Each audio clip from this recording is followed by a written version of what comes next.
Hey, good evening, everybody. Welcome to our Tuesday, July 1st, 2025 regular city council meeting here in City Hall. We obviously have our remote option with our residents joining in virtually. So we are going to go ahead and start the meeting with the invocation followed by the Pledge of Allegiance. Please join me. Dear Lord, we are all so greatly saddened and grieving and some angry over the events of over the last several days in Coeur d'Alene. It is just such an honor to see so many of our community members coming out to support our first responders, families, and to honor those who made the ultimate sacrifice. I'd like to ask for just a moment of silence to honor those involved.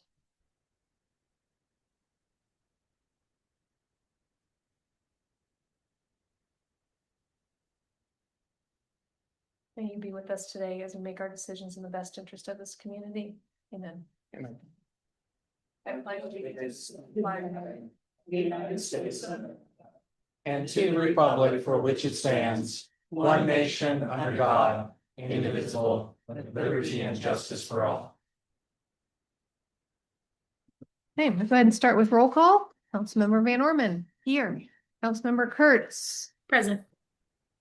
Joining by Zoom, Councilmember Ball. Here. Mayor Pro Tem Cargill. Present. Councilmember Spencer. Present. Councilmember Kennedy.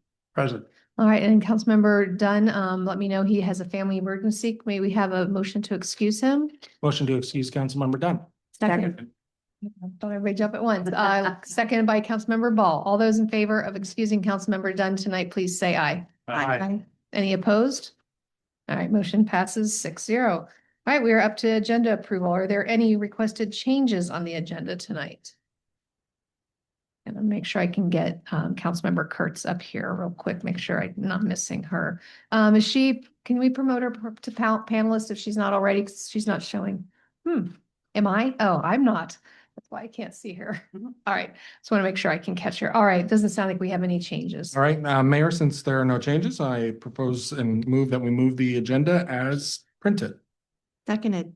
We have a motion and a second by Councilmember Van Orman. Those in favor of approving the agenda as presented, please say aye. Aye. Aye. Any opposed?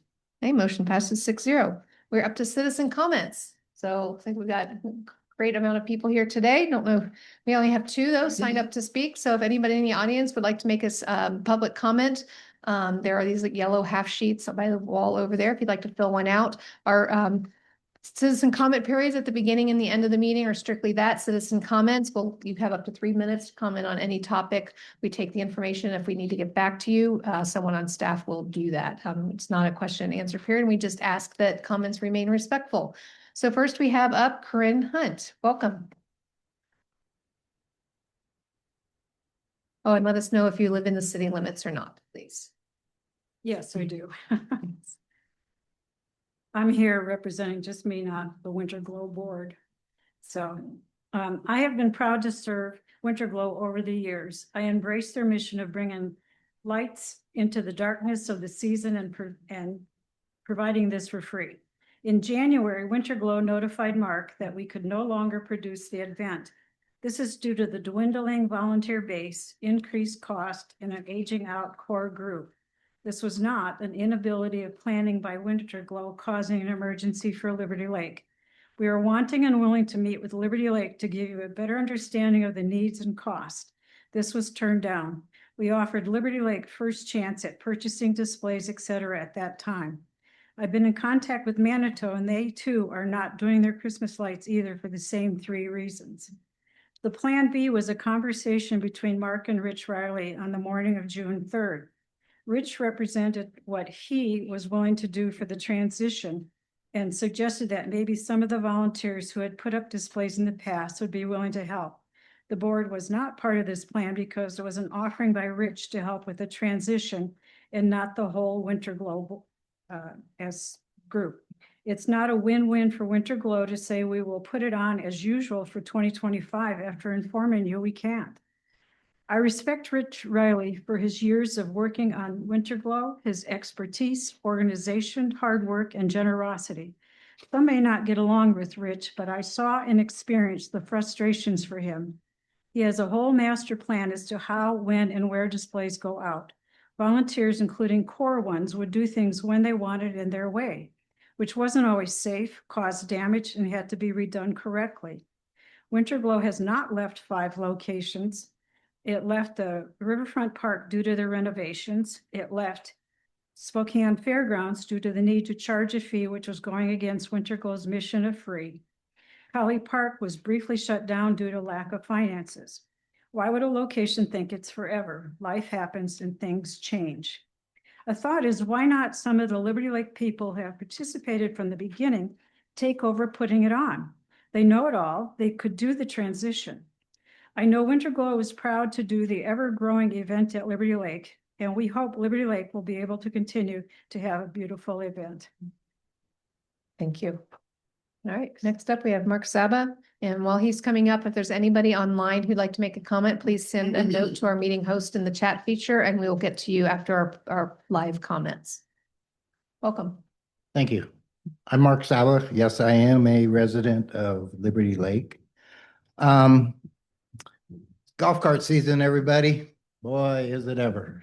And I'm just making a suggestion. I'm not telling anybody to do anything, but I'm just suggesting maybe police or city might want to post the rules of the road on the website, Facebook, just to remind people, what the rules are from driving golf carts throughout the city. That was number one. Number two, I have 2 things.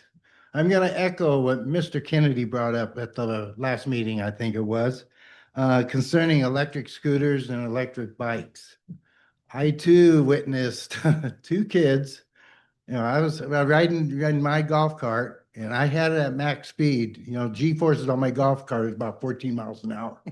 I know it's the 14. That's the max it goes. And I had 2 kids, no helmets, in scooters, pass me like I was sitting still. It scared you-know-what out of me.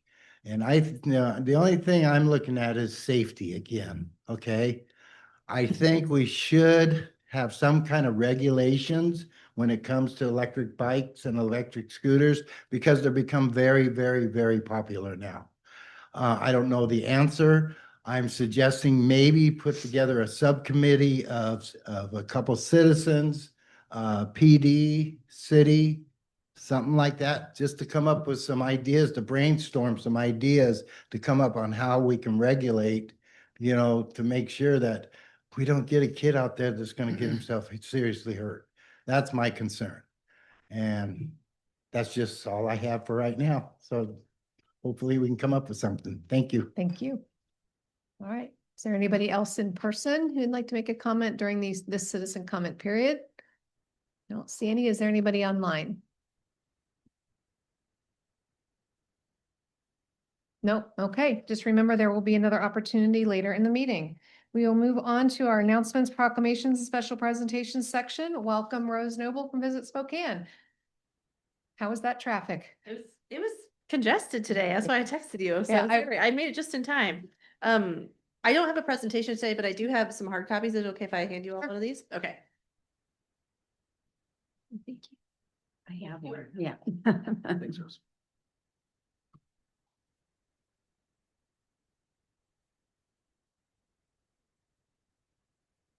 Thank you.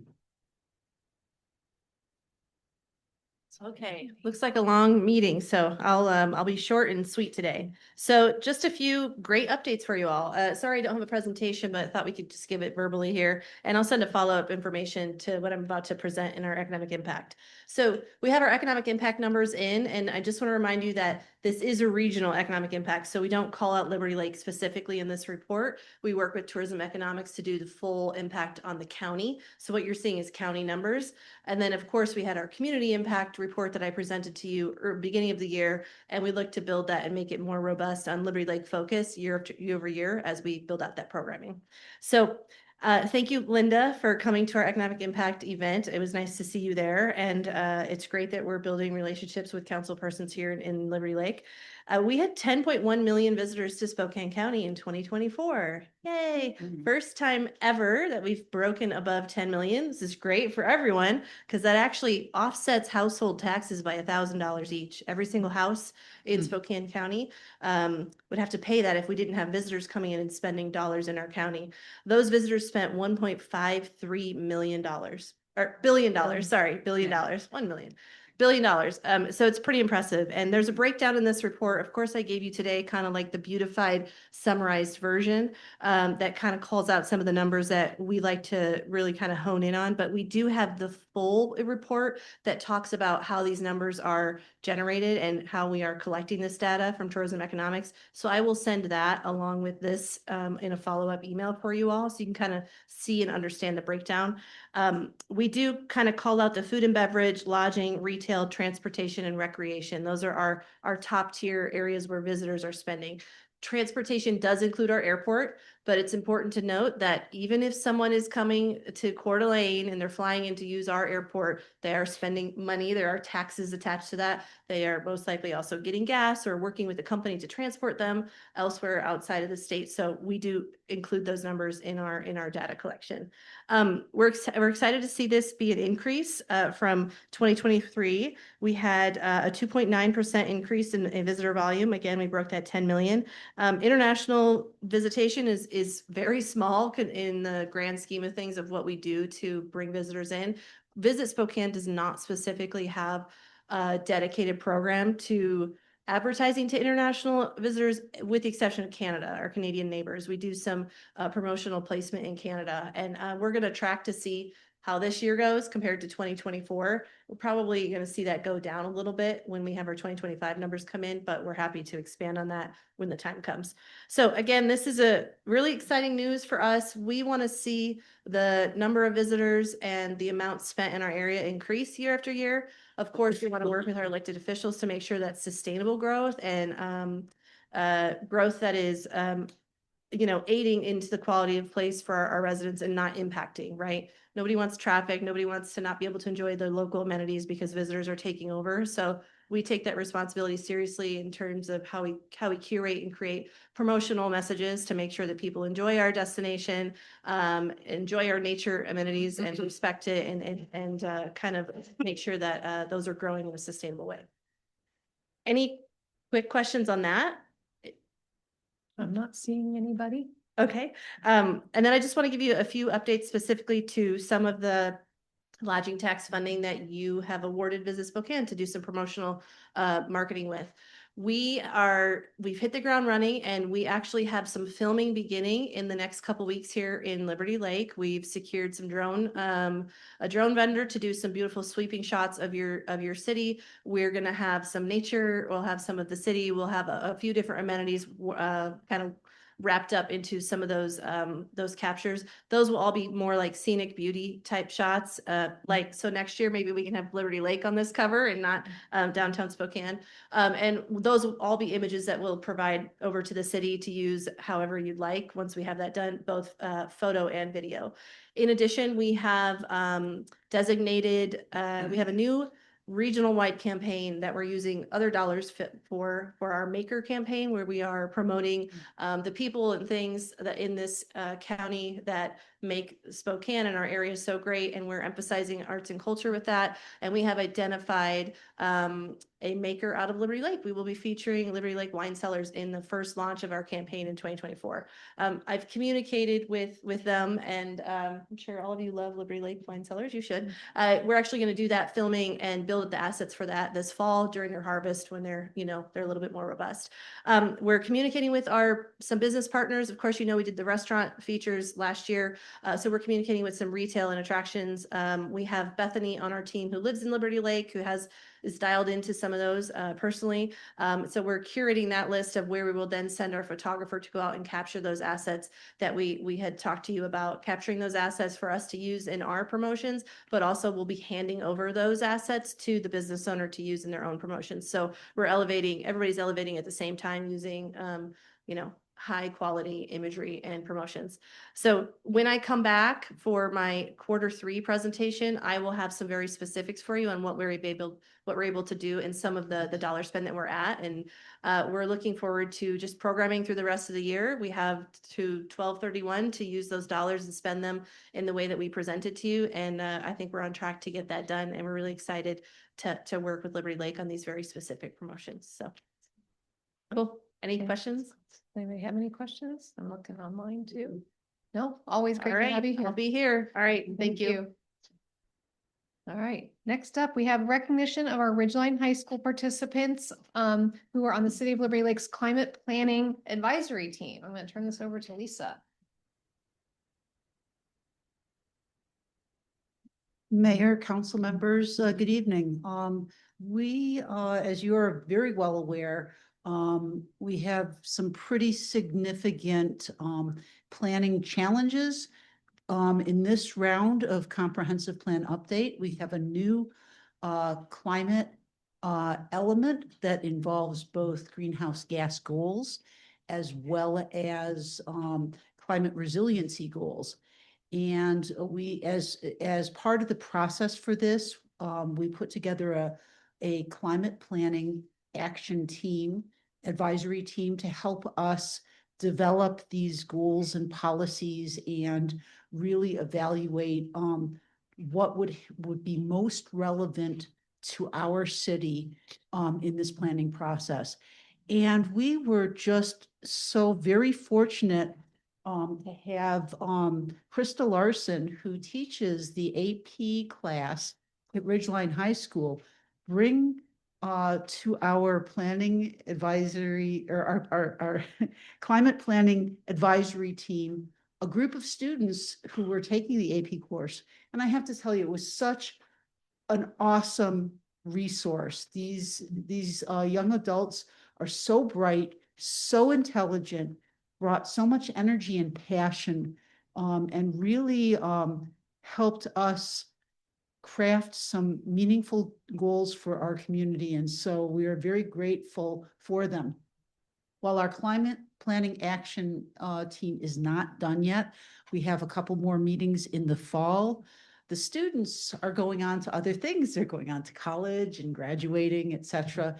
And we wanted to take this opportunity to really thank them for the heavy lifting that they did as we worked through both the resiliency element and the greenhouse gas element. So with that, I think the mayor has some certificates that she'd like to hand out.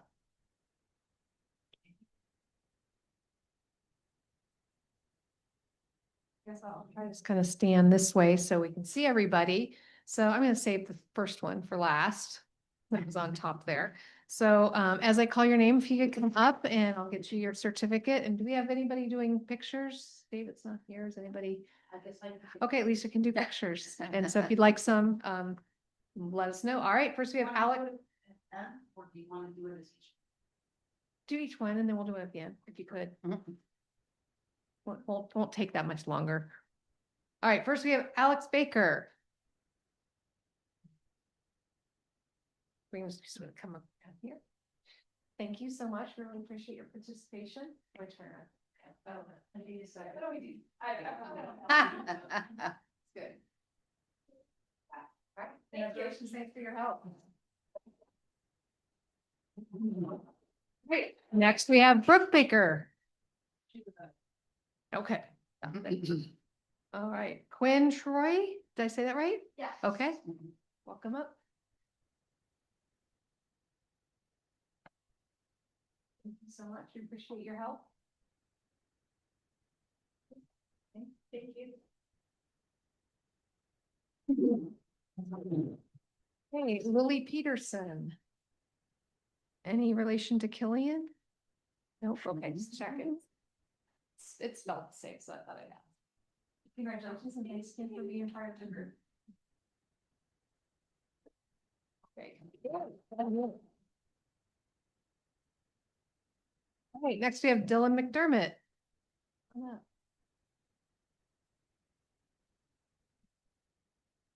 Congratulations. Thank you. Congratulations.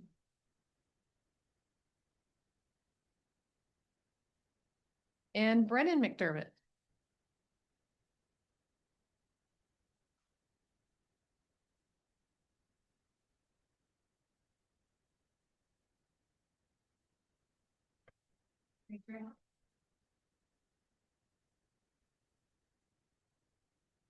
All right, Ava Bryant.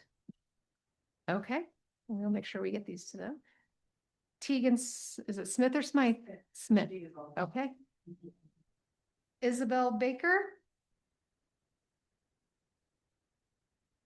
Okay. Madeline Crowley. Okay. And last but not least, we have Krista Larson.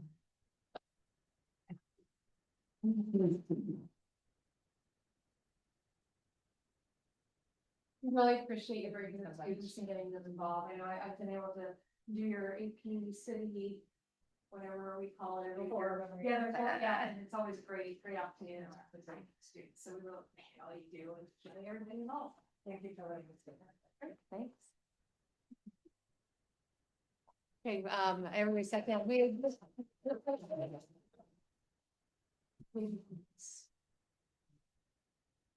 All right, Kelsey, you want to come up or no? Come on. And we'll get all the kids here in the middle. And we'll prank you guys. Make room for this council to get something.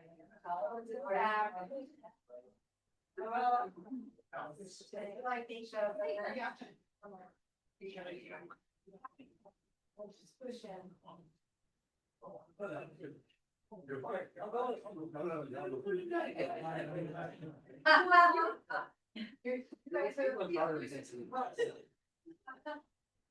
Alright, you guys can't see the camera, I can't see you.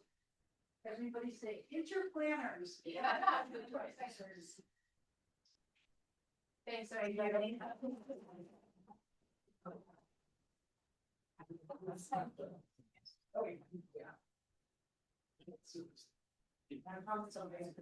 Oh, yeah.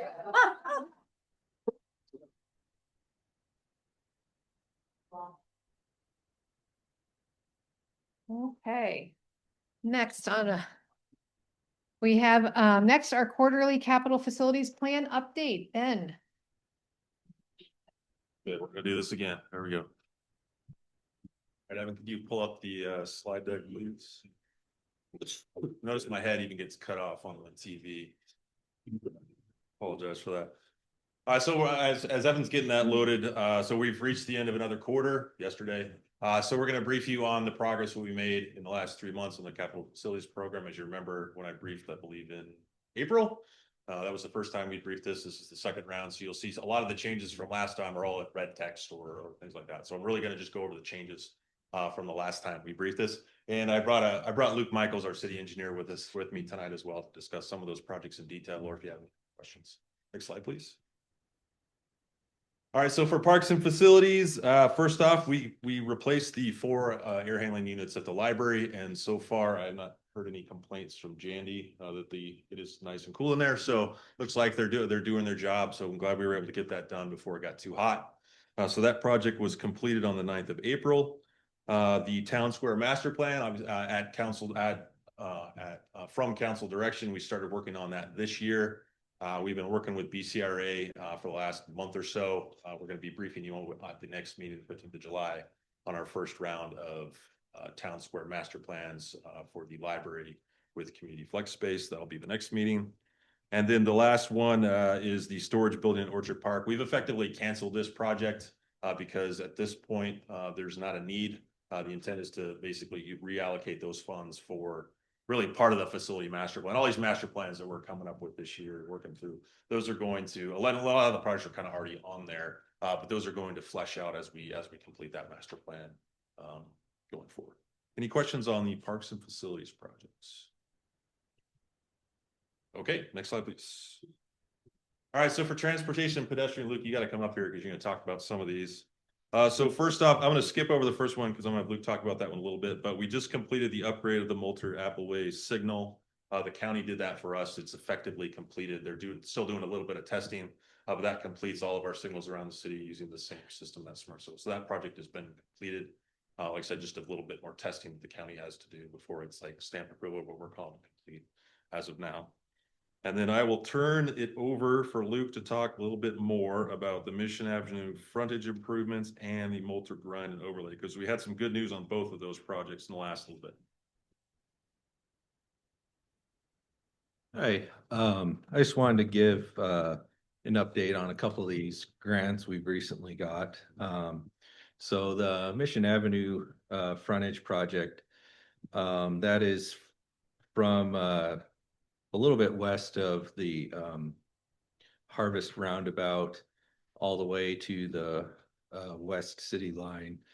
And basically, that's one of the older streets in town that was, you know, kind of a county road that got slowly expanded bit by bit as the city grew. So, you know, it wasn't designed with the current stormwater disposal standards that we have now to protect the aquifer. And there isn't a sidewalk on the south side of the road. I think 5 or 6 years ago, sidewalks were added to the north side of the road, but you know, we're really excited to get sidewalks on the south side of the road, especially with the new middle school there. So through the Department of Commerce, we got about $1 million grant. The total project's estimated at about 1.7 million. And you know, a lot of that is not just the sidewalks, but the stormwater improvements. Right now, the water kind of runs wherever it wants to. So we're gonna work on designing, you know, treatment system to get that up to the current standards. And then the other, that project, hopefully we'll be able to get started on design maybe this summer or fall. I just recently got an email that said someone would be reaching out in the next few weeks for the next steps on administering that grant. Then the next project through SRTC, we got a grant for Moulter overlay. And that is from that's from Mission, just north of Mission, where that new roundabout is, to Appleway. And that total project estimate is about 1.5 million. And the grant we got through SRTC is about 1.1 million. And that project is basically going to be similar to the Mission Avenue project near there that will hopefully get done this fall. It'll be overlay the pavement, bring all the sidewalk ramps up to current ADA standards. So pretty excited about that. That funding is for 2027 through 2029. So probably design in 2027, hopefully construct in 2028. Any questions on either of those two projects? That's amazing. You want me to go? I just want to go over a couple more things. Obviously, it's a good thing when we get money from others. Just an effect of that is we're able to move both those projects up at least a year from when we were originally planning to. So that's going to be a big help for the city.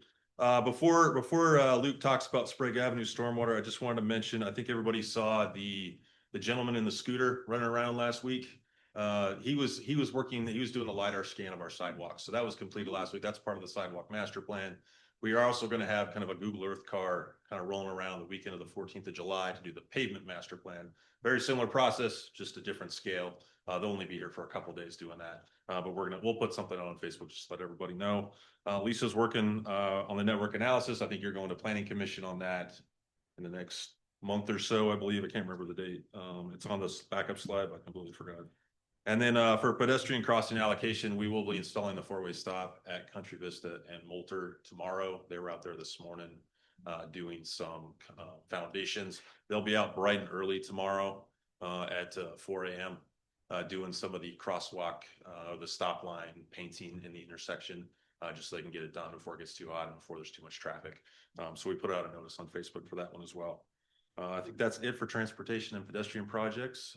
Evan, you go to the next slide, please. Ben, real quick, are we doing the lighted thing around the stop We sign are, like we yes. did the other Yep, one? Yep, it's exactly the same as the Country Vista and Michigan. Super. They were putting them together today. And where is that at Moulter and? Country Vista, so Kitty, right where the park and the school are, right there's an intersection just around. So Moulter will become a stop at that intersection where hasn't been really altogether. Next, all right, so for the stormwater, the only change is we made a little bit of a change to SW2, the Sprague Avenue project, and I'll let Luke go over that for you. Yeah, I just wanted to give an update on Sprague because I know there's been a lot of changes over the last year. And I've heard a lot of comments from people like, hey, I thought that was going to get, fixed and whatnot. So, the original plan for that road, there was an overlay planned. I think a couple years ago, they started the process of looking to do that. When I took this job a year ago, I took a look at that project and got some more exploration done. And I made the decision that an overlay would be risky to do just based off of the condition of that pavement. In spots, it was really, really thin, no base course beneath the asphalt. So I was really concerned that if we just put fresh pavement over the top of it, that it wouldn't hold up very well and it wouldn't be a good use of money. So then we kind of switched gears towards a complete reconstruct of that road to give it a structural section of asphalt and aggregate base that will work for the traffic it's getting now. And so that's obviously a lot more money. So that kind of pushed the project back on the list just because of the cost increase. But then we kept looking into fixing the stormwater, much like I mentioned on the Mission Avenue Road. That's an old road that was, built before the standards we have now. So the water kind of just does what it wants to do.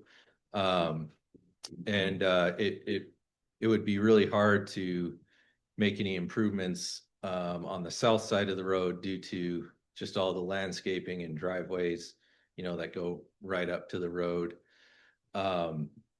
So as we kind of dove into design, our consultant was having trouble finding ways to collect the water, and nowhere really to build swales to treat the water. So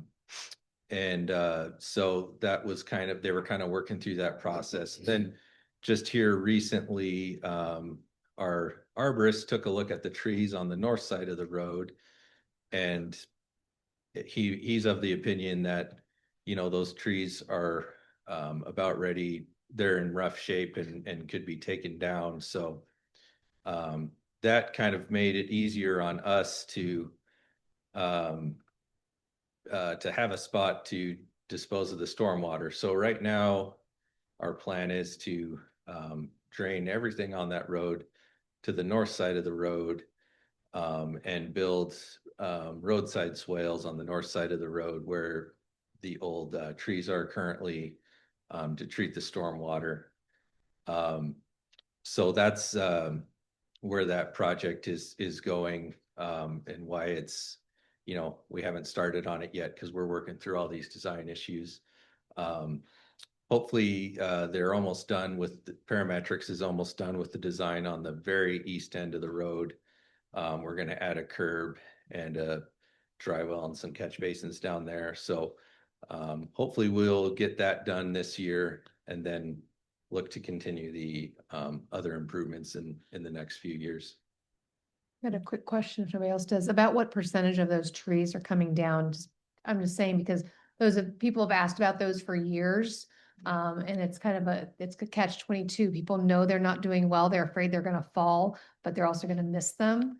Is there a plan to put any, along with the swales, put any others in? Yes, we would follow our street tree standards and replant new trees. Great. Yeah. Thank you. Anybody else? Go ahead. Having been in that initial phase where we were having trees fall down for those locust trees. Yeah, they are definitely past their lives. Yeah. Nice to see that on the north side. Are we getting any help with the county? Yeah, maybe Ben should talk about that. So, yes, we are getting a little bit more help from the county. I think they were obviously used to the fact the city maintaining that side of the road. I'm assuming you're talking about the grass along the pathway that we've gotten a couple of complaints on. So I met with Mr. Chase from the county a few weeks ago. We kind of talked about really expectations, you know, and Sue did as well, our code enforcement officials. So as far as it's gotten better, obviously the city standard is keeping it down to 6 inches. They weren't super excited to hear we were going to put trees back. They were really happy to hear that the locust trees were going, but I think we've talked about suitable trees that do well in a swale environment, but it's getting better. We're not there yet though. So we're going to continue to work with the county, but Yeah. we are seeing incremental progress. At some point, we were on board to actually have the county help us with the mitigation of those locust trees. Oh, okay. So, but that was about 15 years ago. I think they forgot about that. Yeah. But that's okay. We'll remind the president. All right, and I just want to, Luke had mentioned the project to the east. That's SW3. Oh, Good question. The trees, you said they're on the north side? Yeah, the of- golf course Oh, they're side. on both sides, yeah. Okay. Yeah, Why? just talking about the golf course side. Yeah, why would the county mind? Because that's our side of the road. Well, it's technically in their, it's on their front, it butts their frontage, so they're technically, according to our code, required to maintain all the way up to the road. Okay. Which they have to some extent in the past, and we're trying to improve that Gotcha. through some discussions. Any other questions before we move on? Right, next slide, please. The last one's the exciting one. This is all the new stuff, projects by others. I think everybody's noticed that the Harvard Road trailhead is near completion. The asphalt was completed on Friday. Luke was active, what's that, participant, but he was there watching. They've striped it. They did some concrete around the bathrooms. I believe they're planning to have that open for the 4th weekend, at least the parking lot. The bathroom may be another week because they've got to wait for the concrete to cure, but that project it's no longer late summer, it's summer. So that project is almost done. The hub facility soccer field is completed. And then the only other change was we moved the Harvard Road and Wellington Roundabout was pushed off to 2027. That's just when the developer's gonna be able to get to it. So we adjusted that as well. All right, now the real exciting slide is the next slide. It's a map. Yes, I like. So I know about the first questions I get, and Councilmember Ball asked me a couple of these questions when I first sent this out last week, is where's this actually going? So I tried to make you a map, and this should look pretty similar to the map that Lisa included with her transportation improvement program. There might be a few more here because I tried to include the sidewalks as well. So just so you can orientate, these are all the things that we're planning to get done, or others are planning to get done in the city in the next few years. And I try to put the current year there that we've got them planned in the CFP so you can kind of exactly see what's going on. So hopefully that is mostly self-explanatory. The Supercuts location Yeah, makes everything perfect. I don't know why Google Maps makes supercuts, because is it even there anymore? Yeah, it is. Okay, It's so big. because I go to Google Clips, so. All right, so barring any other questions, I've got the backup slides. Any other specific projects you'd like to discuss, that is the end of my presentation. Any questions? I'm not seeing any. Thank you very Thanks. much. Appreciate the updates. Okay, that brings us to reports and inquiries. City council, are there any city council reports? We'll let you go last because I know you're going to report on the conference and give everybody else a chance first. No, I didn't mean that badly. I just know you have some good stuff to share. Does anybody else have any council reports? I'm not seeing any. Okay, so Okay. have at it. Well, I went to the annual conference last week of Association of Washington Cities. It was held in Kennewick, Washington, and it was phenomenal, absolutely phenomenal. I learned so much, and it was so much bigger than the other ones I've been to. So I just kind of tried to condense some of the things, but there were so many options to choose from of classes and activities, but one of the things, the ones I attended, I kind of unknowingly created a theme. But one of the first ones I went to was understanding the energy grid of tomorrow. And it was very interesting. So here's some highlights. Coal is out of the picture in Washington this year. Natural gas will have to be neutral by 2020. Trends, electrification, EVs, data storage for AI, gas, solar, wind, and nuclear, SMRs. Now, this was something new to me. It was a real eye-opener. An SMR is a small modular reactor, nuclear reactor. More on that later. But anyway, this was Avista, from Avista. In an emergency, they've got what they call PSPS, power safety, power off.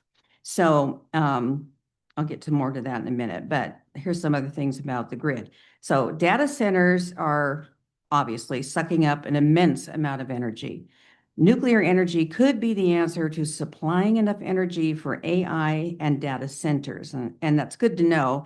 And it's also good to know that most of these large data centers, they're obviously paying for their own energy. Now, this is not to be confused, because I'm like, nuclear, because first thing I did was tour the Hanford facility, which isn't very far away. And, so this is not to be confused with making a weapon. SMRs are small modular reactors about the size of this room. They're not big, great, it's a great footprint for, for example, as opposed to a lot of windmills or solar panels. So that's a promising future thing because of the small footprint. And there was a speaker, and I don't have the name, I'm sorry, but she was with PSE, Pacific Sound Energy, right? She said that since 2019, it has procured, this PSE, more than 3,800 megawatts of renewable energy. These are just some of the things happening around the state. In Sumner, Washington, the city's working on a battery storage system. In Redmond, Mayor Angelo Burney, who's really wonderful, said they are working on decarbonizing their buildings. They have an EV fire truck and a heat pump program. So then I went to wildlife resilience planning. This was really good. So a gentleman named Paul Kimmel with Avista, and I don't remember his title. Mark, you know what it is. He's like one of the regional business managers. Yeah, he was a wonderful speaker. And in fact, he has said he'd be happy to come and give us a presentation about the grid and wildfire. Wildfire, he said, is not endemic to the West anymore. It's all over the country.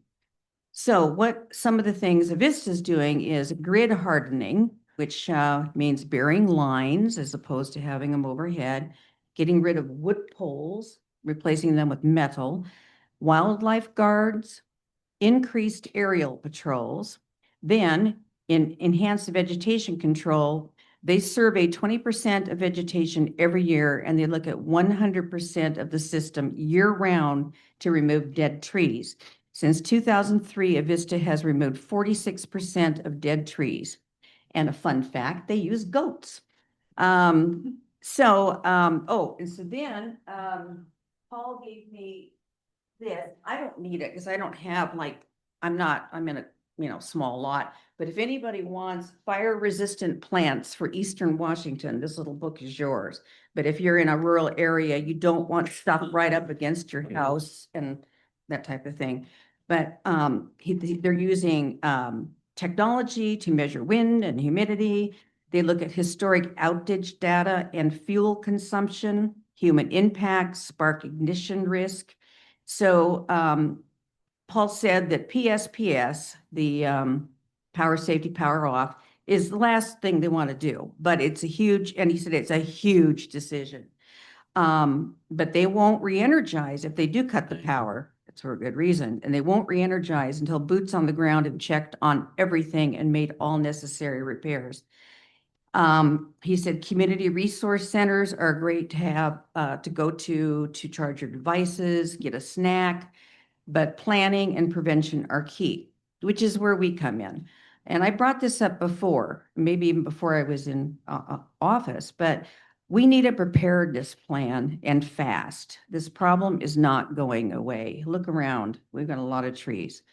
As I understand it, one is in the works, but to date, we haven't workshopped it or had any meaningful discussions about it. So we're in fire season right now, so I would like to propose putting on the calendar some date, have a discussion about our plan.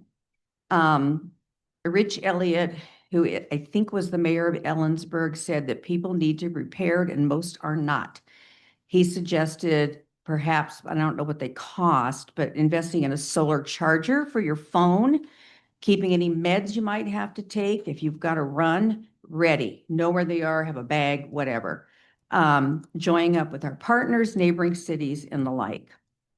The last one I went to kind of on this same theme was about preparedness. Two of the speakers, and I know you know them both, Mickey, is it Harnoy. Harnoy, who's a council member in Rockford, if not the mayor. She's been the mayor. Yeah. And then Terry Cooper, the mayor of Medical Lake, and they gave hair-raising presentations about their firsthand experiences.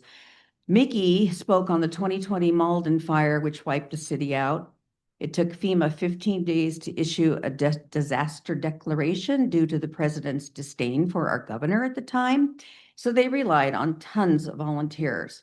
The Amish, Red Cross, Catholic Charities, United Way of Whitman County, Innovia, Avista, they all came to help. That fire, she said, set their roads 10 years. Since then, the fire station, community center, and post office have all been rebuilt with grants and FEMA help. One of the speakers said, guarantee you FEMA will be gone. Mayor Cooper said the Medical Lake and Gray fires consumed 10,085 acres and 240 homes with 326 total structures and 1 fatality. Here's a frightening quote from her. Do not expect anyone to come and help. They're not coming. She asked, does your community have a hazard mitigation plan? Since it doesn't appear we do, Medical Lake is happy to share theirs.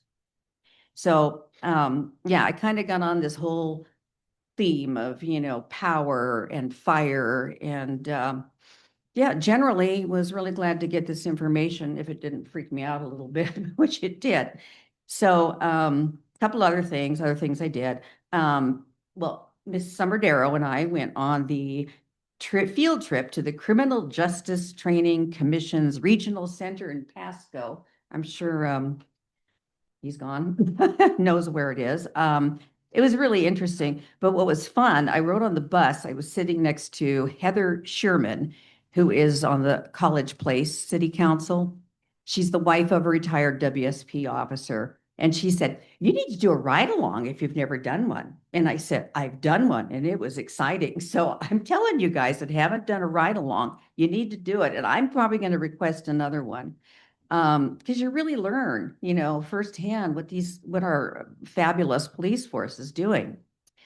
I also attended a fabulous budget session with our very own Mark McAvoy and Steve, don't remember his last name, the finance director from Federal Way.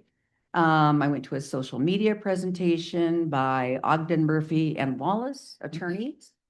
And then adapting for growth from different perspectives. Just a few highlights, community engagement matters. Be sure that information from our consultants works for us, and acronyms. We need to translate information to the community. Speak a language we can all understand. I love that one because at first I didn't know what anything was, 3 letters. And regarding growth, funds from the feds are drying up. Endeavor to work with private entities. So there you go. That was my 4 days of running and listening and writing, and they had wonderful keynotes. It was just phenomenal. So that's it. Right, thank you. And thanks to the fact that we actually had a scholarship incoming council person who is unopposed in this election. Summer Darrow was able to go, as Linda mentioned. So it was a great jump start for your education, Yes. joining the council. Can I tell a funny story real quick about Real quick. coming back? Okay, so I saw Summer at the night before, Thursday night, we went to the police thing. Anyway, now I figured, okay, I'll see her when we get back to town. We both stopped at the Starbucks in Ritzville at the same time and smacked into each other coming out of the bathroom. Anyway, it was funny. Love it, love it. All right, so are there any other council reports tonight? Let me get back, make sure I can see Councilmember Kurtz, just in case she's not raising her hand, so. All right, I'll jump into my mayor's report real quick. Summer's here, meetings are dwindling. I will say first, since Rose is here, I had to make the difficult decision last week of whether to go to the Visit Spokane board meeting or do the ribbon cutting at Northwest Trends here in Liberty Lake. And since I'm one mayor here and one of several board members, I chose to do the Northwest Trends opening, which was really fabulous. I'd never seen the inside of a granite, marble, blah, blah, blah, quartz processing facility before. And those CNC machines just are amazing. And they're happy to give tours if anybody wants to be over there. But was a $14 million project. It's bringing about 50 jobs to this location. They have another location off of Montgomery or Mansfield, somewhere over there near Pines. And they serve 14 states out of this area. So great new addition to our community. I've already hit them up to get more involved in the community already. So we'll keep those ties going so we can see if we can get some investment in whatever events that we have coming up that we need some support for. Valley Chamber Board meeting was last week. Upcoming on August 7th, I believe, is the annual golf tournament. So I typically volunteer for that. This year, they're actually having two tee times, 2 flights. So it's going to be an all-day event instead of a half day. So that's always fun. We had our SRTC administrative meeting, went over the next year's budget, slight increase in our dues coming up, but nothing unexpected. And farmers market, my second one a couple weekends ago. We were working on, I don't know if we had it for this past weekend, but we were working on, after Councilmember Van Orman brought up a couple of concerns from citizens, we were working on getting some like half sheets so that when when a citizen does have a concern, we can make sure we have their name, their contact information, and we can get that piece of paper with the actual concern to the director who's responsible to actually get in touch with that citizen instead of trying to remember things. Because I know I've forgotten over the years, oh, come see me in a couple weeks, I'll have an answer. And they come back and thought, crap, try me next week because I forget. So we are trying to improve on that process. Other than that, I don't think I've got, no, I don't have anything else. So we will move on to city administrator report. Thank you, Mayor, members of the council and public that's joining us both online and in person. And let me just say now, I'm going to apologize in advance for any voice cracks that may emerge during this time dealing with some respiratory issues. So forgive that.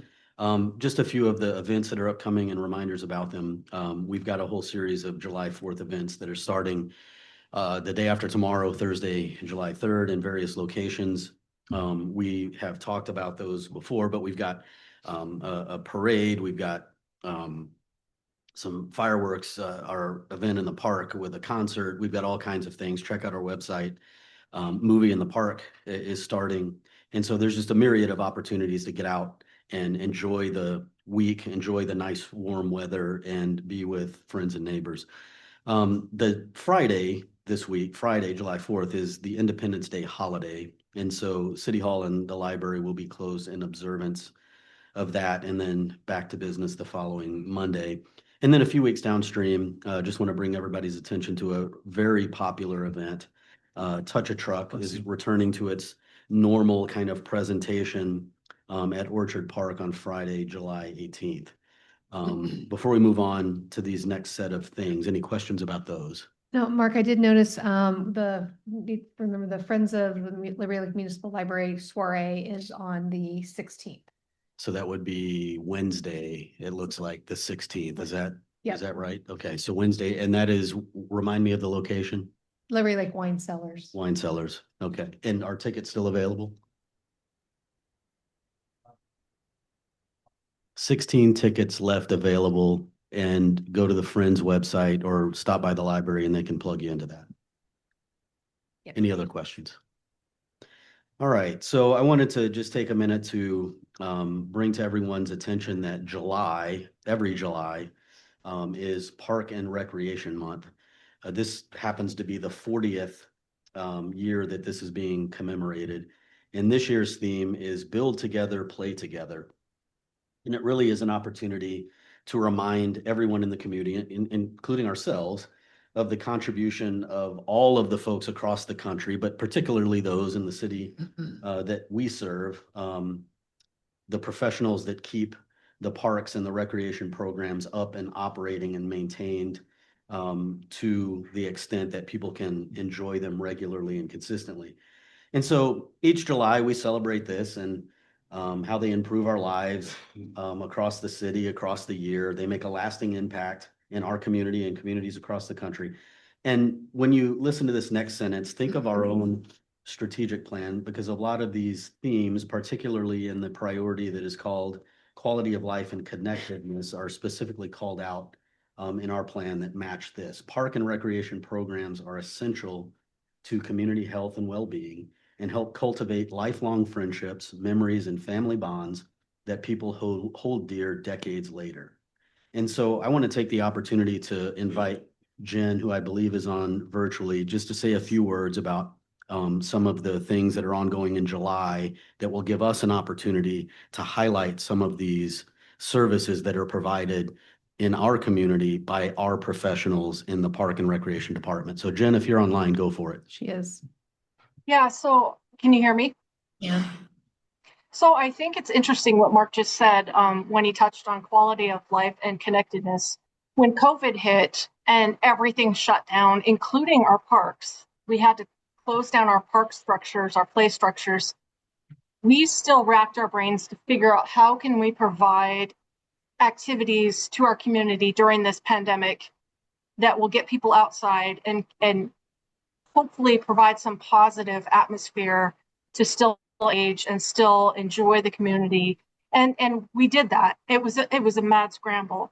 And so from everything from pandemics to what we do today, you know, we're always trying to think outside the box to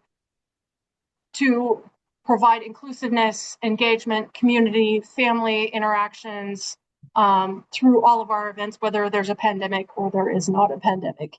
And we certainly could not do that without our staff. I mean, our staff is above and beyond outstanding.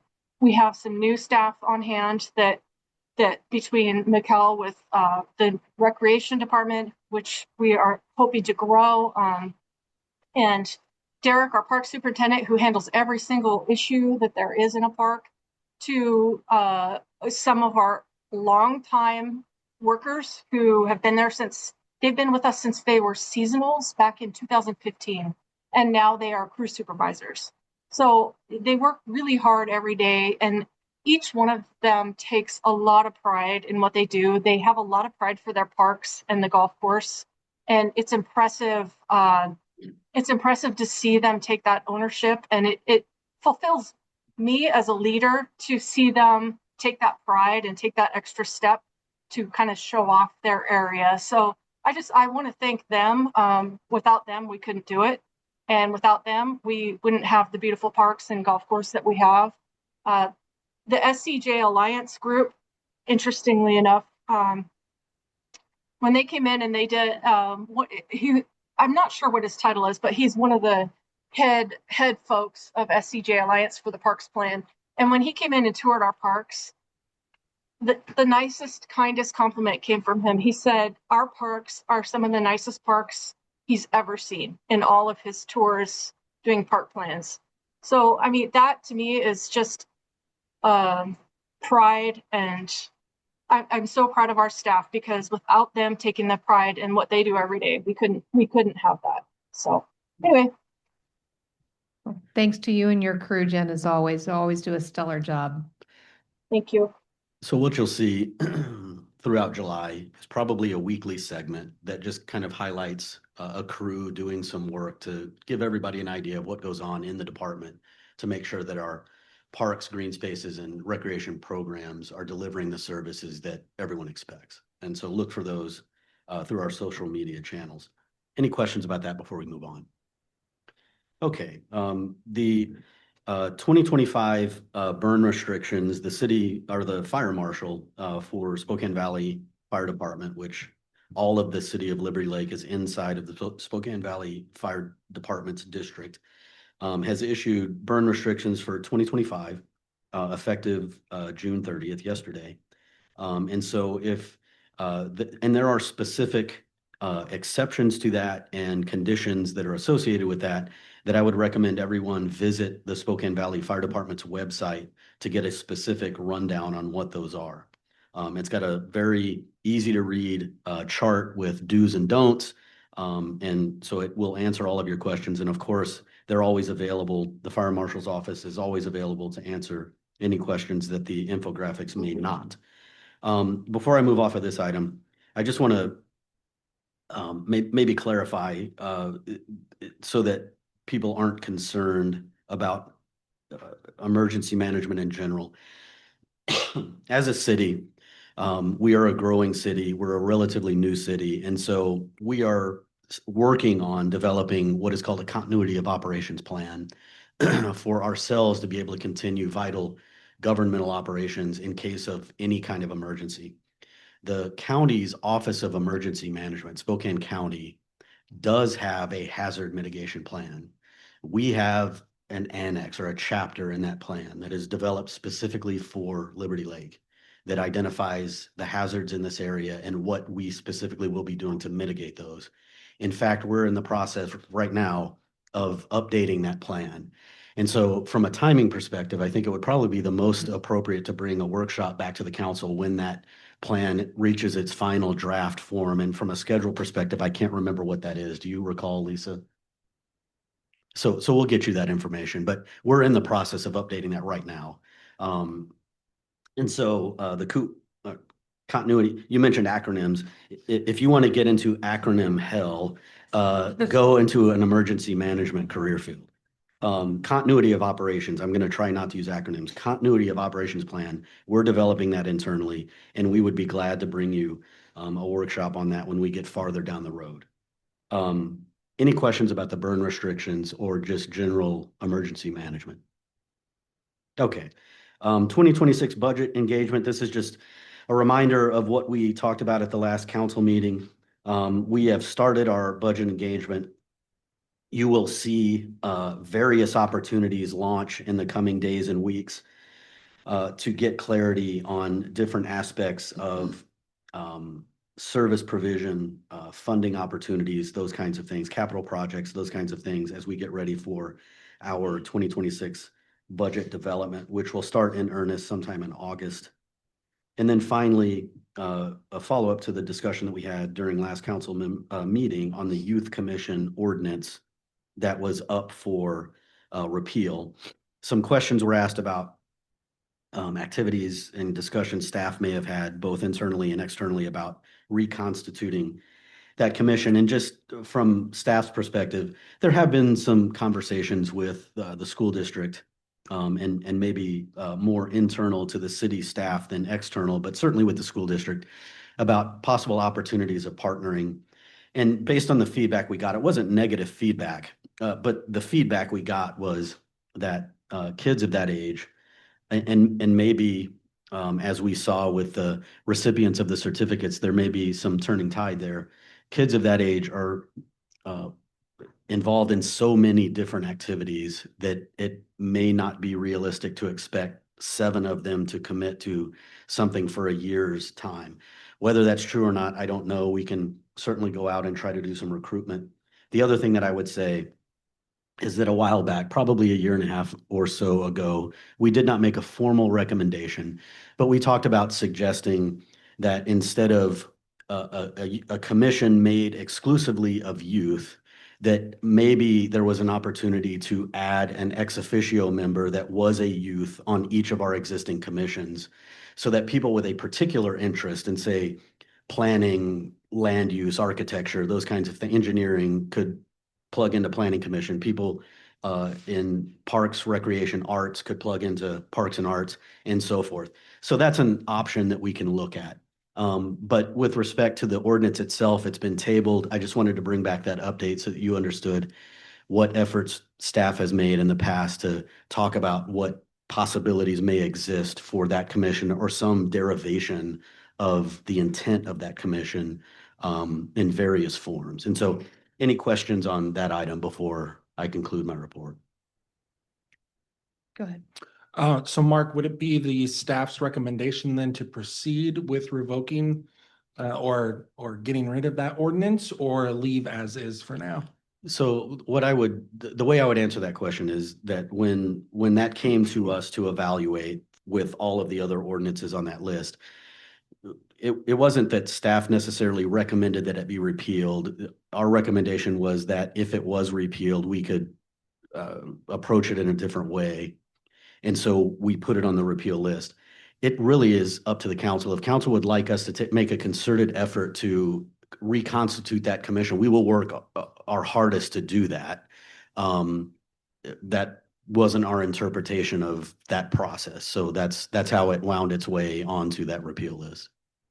Yeah, so that's the question. So when we had our directors meeting the next morning, we talked about that. And obviously in the summer, it's very hard to recruit for something like that. So maybe tabling it until we have a chance to get back with the school district in the fall when school starts. So just food for thought. And Well, no, continue. My question goes back to the burn restriction thing. yeah, unless there are other questions on the youth commission, I think we can, Doesn't look like it. okay. So what did you say we're under the Spokane Valley? Spokane County Office of Emergency Management is the agency that manages emergencies in the county. For the smaller jurisdictions in the county, there is an annex. Call it a chapter. There's a chapter for each jurisdiction in the county that identifies hazards in that area specific to that jurisdiction and the mitigation plan for those hazards. And I can send that to you, or the link to it, so that you can access it directly from their website. But the county is responsible for updating the plan, which it's underway. They've hired a consultant. The consultant is managing that process. We're involved with it. We've met with them multiple times and are reviewing documents and providing our comments to those changes right now as we speak. So that's underway. Thanks. Thanks. All right. Okay, that was it. Sorry, I didn't realize we were at the end. All right, next up, Community Engagement Commission. Summer Darrow, voice of the podcast. Oh no, my secret's been revealed. Shout out to the podcast though. Thank you for having me, and I appreciate the support in helping me get to the Washington City's event. That was like community engagement beyond, when you realize that every community is very similar to us and very different from us. That was an awesome experience to see that firsthand. Locally here, our June meeting of the Community Engagement Commission, we had an agenda item to talk about the comments that some people have made in the community that they feel they're not being heard right now. So we just thought, since that is the purpose of our actual commission, that we should address it. We felt that there might be a disconnect between being heard and not getting your way, or something that is outside of the purview of council and other people who are involved with certain decision making. So a lot of what we talked about is how do people understand that a little bit better, the impact of the government process in general. But the reality is sometimes we are the first stop before somebody comes here to make a citizen comment, and sometimes we are the last stop. So we're just trying to do our best to be friendly and helpful during that process. Try to, again, I really appreciate with your half sheet, the new updated process you're talking about. I think that speaks right to what we're looking at. We're just we're just hoping that you all continue to be available and approachable as you have been. I think a lot of people are scared in general that it's a little more serious to talk to maybe a city council member than it is to talk to a community engagement commission member. So we're doing our best to feed things to the appropriate people when we can, and we really appreciate any updates we get from you all that we can pass on. We've had workshops with you in the past, and I feel like some have been more about getting to know each other and how we can help each other and getting several items on our agenda, and other things have been very topic specific, but we are here to help as best we can. The more information we have and the more clear asks we have, obviously, the better job we can do together. We recently, in our meetings, had our first neighborhood update from one of our members, and we plan to continue these neighborhood updates at future meetings. Specifically, our first one was about the River District. We don't hear a lot about what's going on over there sometimes when we're up here. And that was really awesome to hear about some of the new builds and just some events and things in general. And we're going to take that on a little bit more during each of our meetings. CEC members are interested in assisting the city council on whatever public outreach might occur about the library, new library, after city council receives its upcoming report from the consulting group on the project. Again, we're willing to help in any way, shape, or form. This is one of those things too, that it's hard for us sometimes when people think that there isn't a timeline for things or there aren't other things on the table. So we're trying to help educate people about what's going on and what the process really looks like as best we can. But again, we're always willing to help. One idea that emerged in the discussion of the end of Winter Glow was getting the community involved. So we're thinking about if there's a way for us to do a sign up or something like that for volunteers on the website, because we hear a lot of people saying that they would like to volunteer, but just saying they'd like to volunteer doesn't necessarily do anything. So that's something we wanted to propose. Our May meeting, we had discussed obtaining a list of events from the Rotary and Kiwanis clubs where we could potentially be involved in future public engagement efforts. We also discussed attending events for which a permit has been filed with the city. So finding out kind of what events are going on other than just word of mouth and people come to our meetings, and finding out what events are being scheduled by the local schools.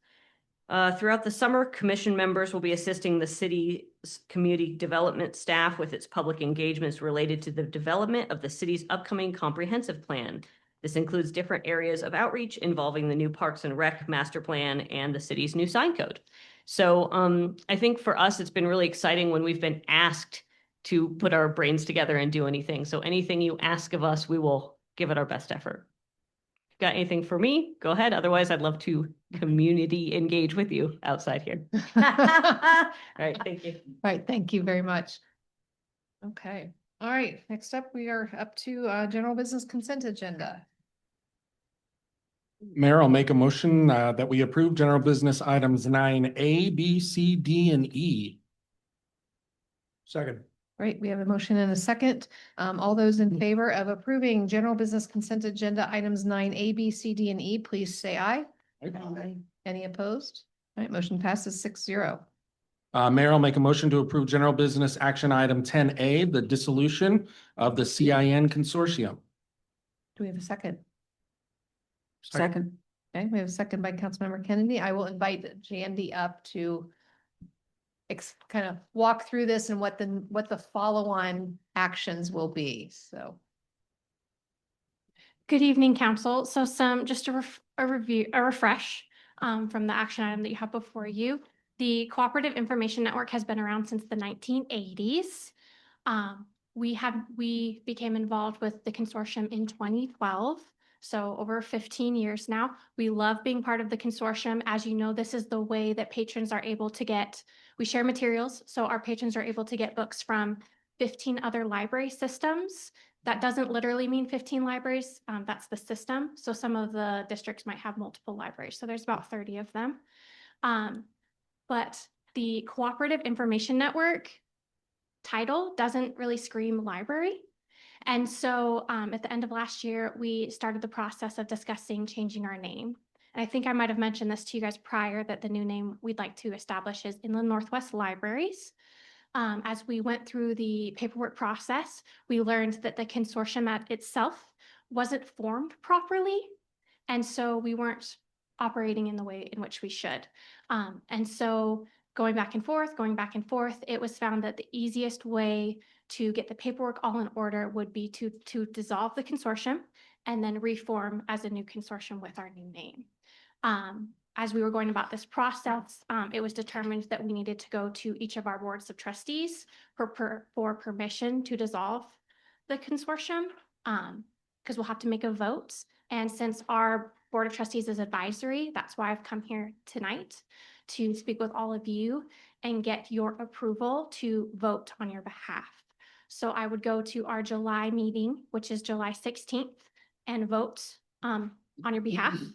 And then if it is passed, I would come back to you later with our new contract for your approval before we sign. The timeline is our meeting in July is step 1. And then we're hoping we would officially dissolve the consortium on September 30th, because that's the end of our fiscal year. And then the idea would be to reform, hopefully in October, so that it's a seamless transition.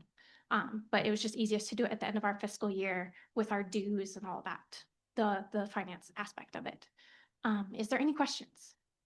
I think we had Councilmember Kennedy first, then Mayor Pro Tem. Thank you. I appreciate that information. For what you say, I think it does make sense to dissolve it at this point. My question would be, is that when it comes back in, it will come back in on the same guide as it was before? Yes. Okay, Yes. thank you. Yes. Mayor Pro Tem. Jandy, thanks. I watched the library board meeting from, I think it was last week. So it was helpful to find out some of the information from there. And I think you answered this question at that meeting, but just for the sake of everyone here, what happens if the other members don't approve the dissolution? It just stays, right? It just stays as it is.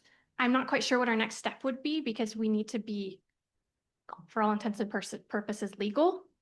But the idea that we would continue on as we are. I'm assuming we wouldn't change our name. Okay. Either. Thank you. But our intent is to reform, because I want our patrons to have access to additional materials. I think they'd agree with that. For sure. Are there any other questions for Jandy? Nope. All right. Not hearing any other further questions. I guess those in favor of approving the Library Board of Trustees recommendation to dissolve the CIN network effective September 30th, 2025, so on and so forth as printed in the agenda, please say aye. Aye. Aye. Any opposed? All right, motion passes 6-0. Thank you. Forward to the next steps. All right, next up, we have workshop discussion on comprehensive plan greenhouse gas sub-element workshop. Lisa. Again, good evening, Mayor and council members. We have online our consultants from Parametrics, Beth Miller and Maddie Cheek, who are going to present the draft of the greenhouse gas sub-element and focus specifically on goals and policies. This is a workshop today. We are planning on taking your input today and coming back at the next meeting, asking you to approve it for planning purposes with any changes you may make tonight, so that we can send it on to Commerce for pre-approval. And so that's kind of that's where we're at with this. And there's some benefits to the pre-approval process, that if we get sued, that they will defend us. So that's why we're pushing hard to get this to a point where we can submit it to Commerce. And with that, I'm going to turn it over to Beth Miller and Maddie Cheek. Thank you, guys. Welcome. Hi, thank you for having us. And I just, thank you so much for taking the time to see all this today. I want to note that a lot of the stuff that we're going to present today is pretty complicated. Like, it's kind of a lot of information to be presented all at once. So I'm going to try to balance, time, and also give you all a chance to ask any questions that you have. Please interrupt me if you have any questions? Yeah, so, and let's take it away. At some point, I'm going to pass it off to my colleague, Maddie Cheek, who's also here. All right, so I'm going to start with an overview of the climate element. Like, what are we trying to get to here? And then we're going to go through the greenhouse gas emission sub-element and tell you about what the next steps are. So let's start. Next slide. Next slide. All right, so as Lisa mentioned, so the climate element is a new part of the comprehensive plan that all planning communities are required to put together, made up of two parts, a resilience sub-element and the GHG reduction sub-element, GHG meaning greenhouse gas reduction sub-element. And along with completing sub-elements, we're also required to advance environmental justice and avoid environmental health disparities. So next slide. So just to give you an idea of where we are in the process. So today we're going to talk about the GHG emission sub-element. So we started with a greenhouse gas inventory, which we're going to go over today. And that the purpose of that is to give us an idea of where things are right now in Liberty Lake, so that then we know what kind of policies and what kind of actions we need to take, where's the low-hanging fruit, all that kind of stuff. And then we went through and did some more analysis and, what kind of emissions reductions we could expect to get. And all through this, we've been talking with the Planning Commission, and we've been talking with our wonderful Climate Policy Action Team, which had a sizable contingent of youth on there too. So it's been a really great interactive process with different people from around Liberty Lake. So here we are at the climate element goals and policies stage. We've already gone through this whole process with the Planning Commission. So hopefully what we're going to present to you is well vetted. Talked about it a lot. So hopefully you won't find too much that you want to change. But if so, obviously we're still in the draft process. All right. And then at the end, we're going to take all of the different, we're going to take the resilience sub-element, the greenhouse gas sub-element, and all of the other elements of the comprehensive plan and sort of braid them together to make a really good integrated comprehensive plan. All right. So let's start with the requirements of the sub-element. So the requirements for this sub-element are an overall reduction in greenhouse gas emissions from transportation and land use. They also want us to put in place policies that reduce per capita vehicle miles traveled. So emissions are overall, even if your city's growing, and vehicle miles traveled is per capita. They want to prioritize reductions that benefit vulnerable communities and maximize co-benefits. That's things like other kinds of pollution or decreasing, addressing, cooling needs, things like that. And we're going to report on the implementation progress every 5 years. So to get an idea of where we stand in the first place, one required part of this sub-element is a greenhouse gas inventory. So to complete this inventory, we went out and basically wrapped our arms around the whole community of Liberty Lake and got information about all of the different sources of greenhouse gas emissions that are happening within the city. So on this graphic, what I'm showing you are the different sources of emissions in Liberty Lake. And so you can see where the really big sources of emissions are. So building energy. So that's all of the emissions from natural gas, from electricity, everything that you need to keep buildings heated, cooled, lit, all of the other stuff that goes on within them. That's electricity for your computers and all of those other things that happen in buildings. Oh no. Maddie's been having some connectivity problems, so now I'm going to share. Always good to have that backup plan. Yes, let me make sure that it's not looking terrible when I share. Okay. Let's see. All right. Share. How's that looking? Oh, that looks like it looks good. Is that working? It is. Oh, great. Okay. So, but we're way far ahead in this. So let's go to where we are. All right.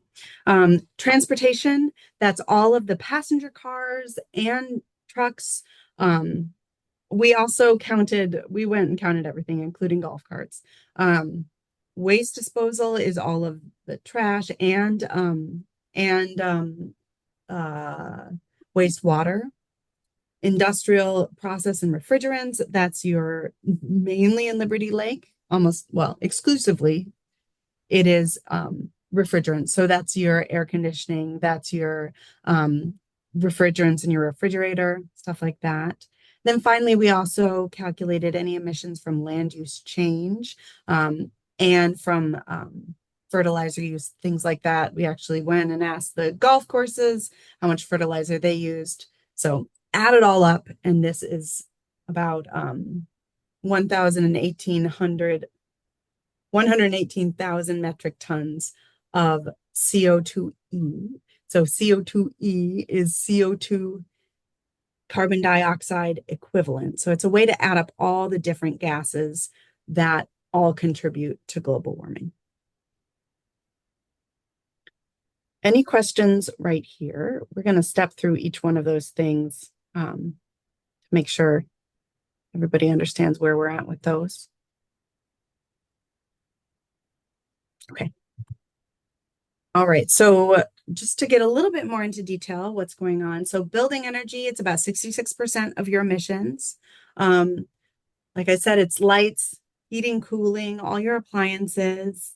And we got that information from Avista, from so basically just calling them up and asking, or emailing them and asking, how many kilowatt hours of electricity did you sell in Liberty Lake? How many therms of natural gas? Just add it up. This is a really strong source of data. And we also included electric vehicle electricity in there too, but that's included in the transportation category. There's also a little bit of emissions associated with things like propane and sort of diesel generators, and we estimated those based on statewide per capita averages. All right. Transportation is about 27% of your emissions. Passenger cars, almost exclusively, and a little bit of freight. So we estimated this based on vehicle miles traveled, and we used a software that uses cell phone data to estimate how many miles people are traveling around in a given area. So that's how we estimated your emissions, and they break it down by, is it freight or is it passenger cars? And then we can query the state records to see what cars are registered in Liberty Lake, and they also include what kind of engine. So we know how many EVs versus how many gas cars are driving around on your streets. We also went and estimated the golf cart emissions. It's pretty small, right? It's just little golf carts. So that was a kind of a fun little exercise. And then we also included emissions from off-road things. This is lawnmowers and construction equipment and ATVs or whatever other things are moving around, but not on the road. Right? Any questions on that? Cool. Waste and refrigerants. Refrigerants are, like I said, mostly your air conditioners, cars, like everything that uses that kind of coolant. Those chemicals that they use, like Freon is the one that might come to mind most easily, are super potent greenhouse gas when they leak. So anytime that you have to recharge the Freon, like on my old car, that represents a big leak of greenhouse gas emissions into the atmosphere. But we can't really keep track of everybody's car's air conditioner leakage in Liberty Lake. So we estimated that based on statewide averages too.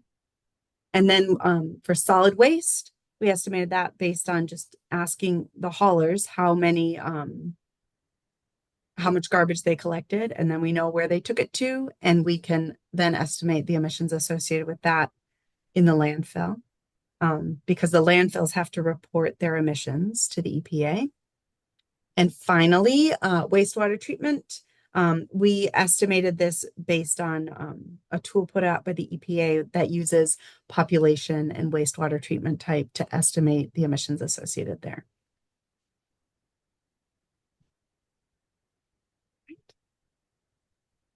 Just gonna let me get through all this real fast. Okay. Okay, and then finally, land use. So we estimated fertilizer use on the golf course. So we just asked them how much and what kind of fertilizers they used. Fertilizers can emit nitrous oxide, which is another kind of potent greenhouse gas. And then we also included emissions from the original development of Liberty Lake, and calculated how much emissions were generated by converting rangeland to developed land. Those are both very small sources of emissions for Liberty Lake, as you might imagine. All right, so then we can take all of those emissions that we calculated 2022. So it seems like so long ago now, but it takes a while for all those factors to come through and be available. So 2022 at the time was the most recent data we could get.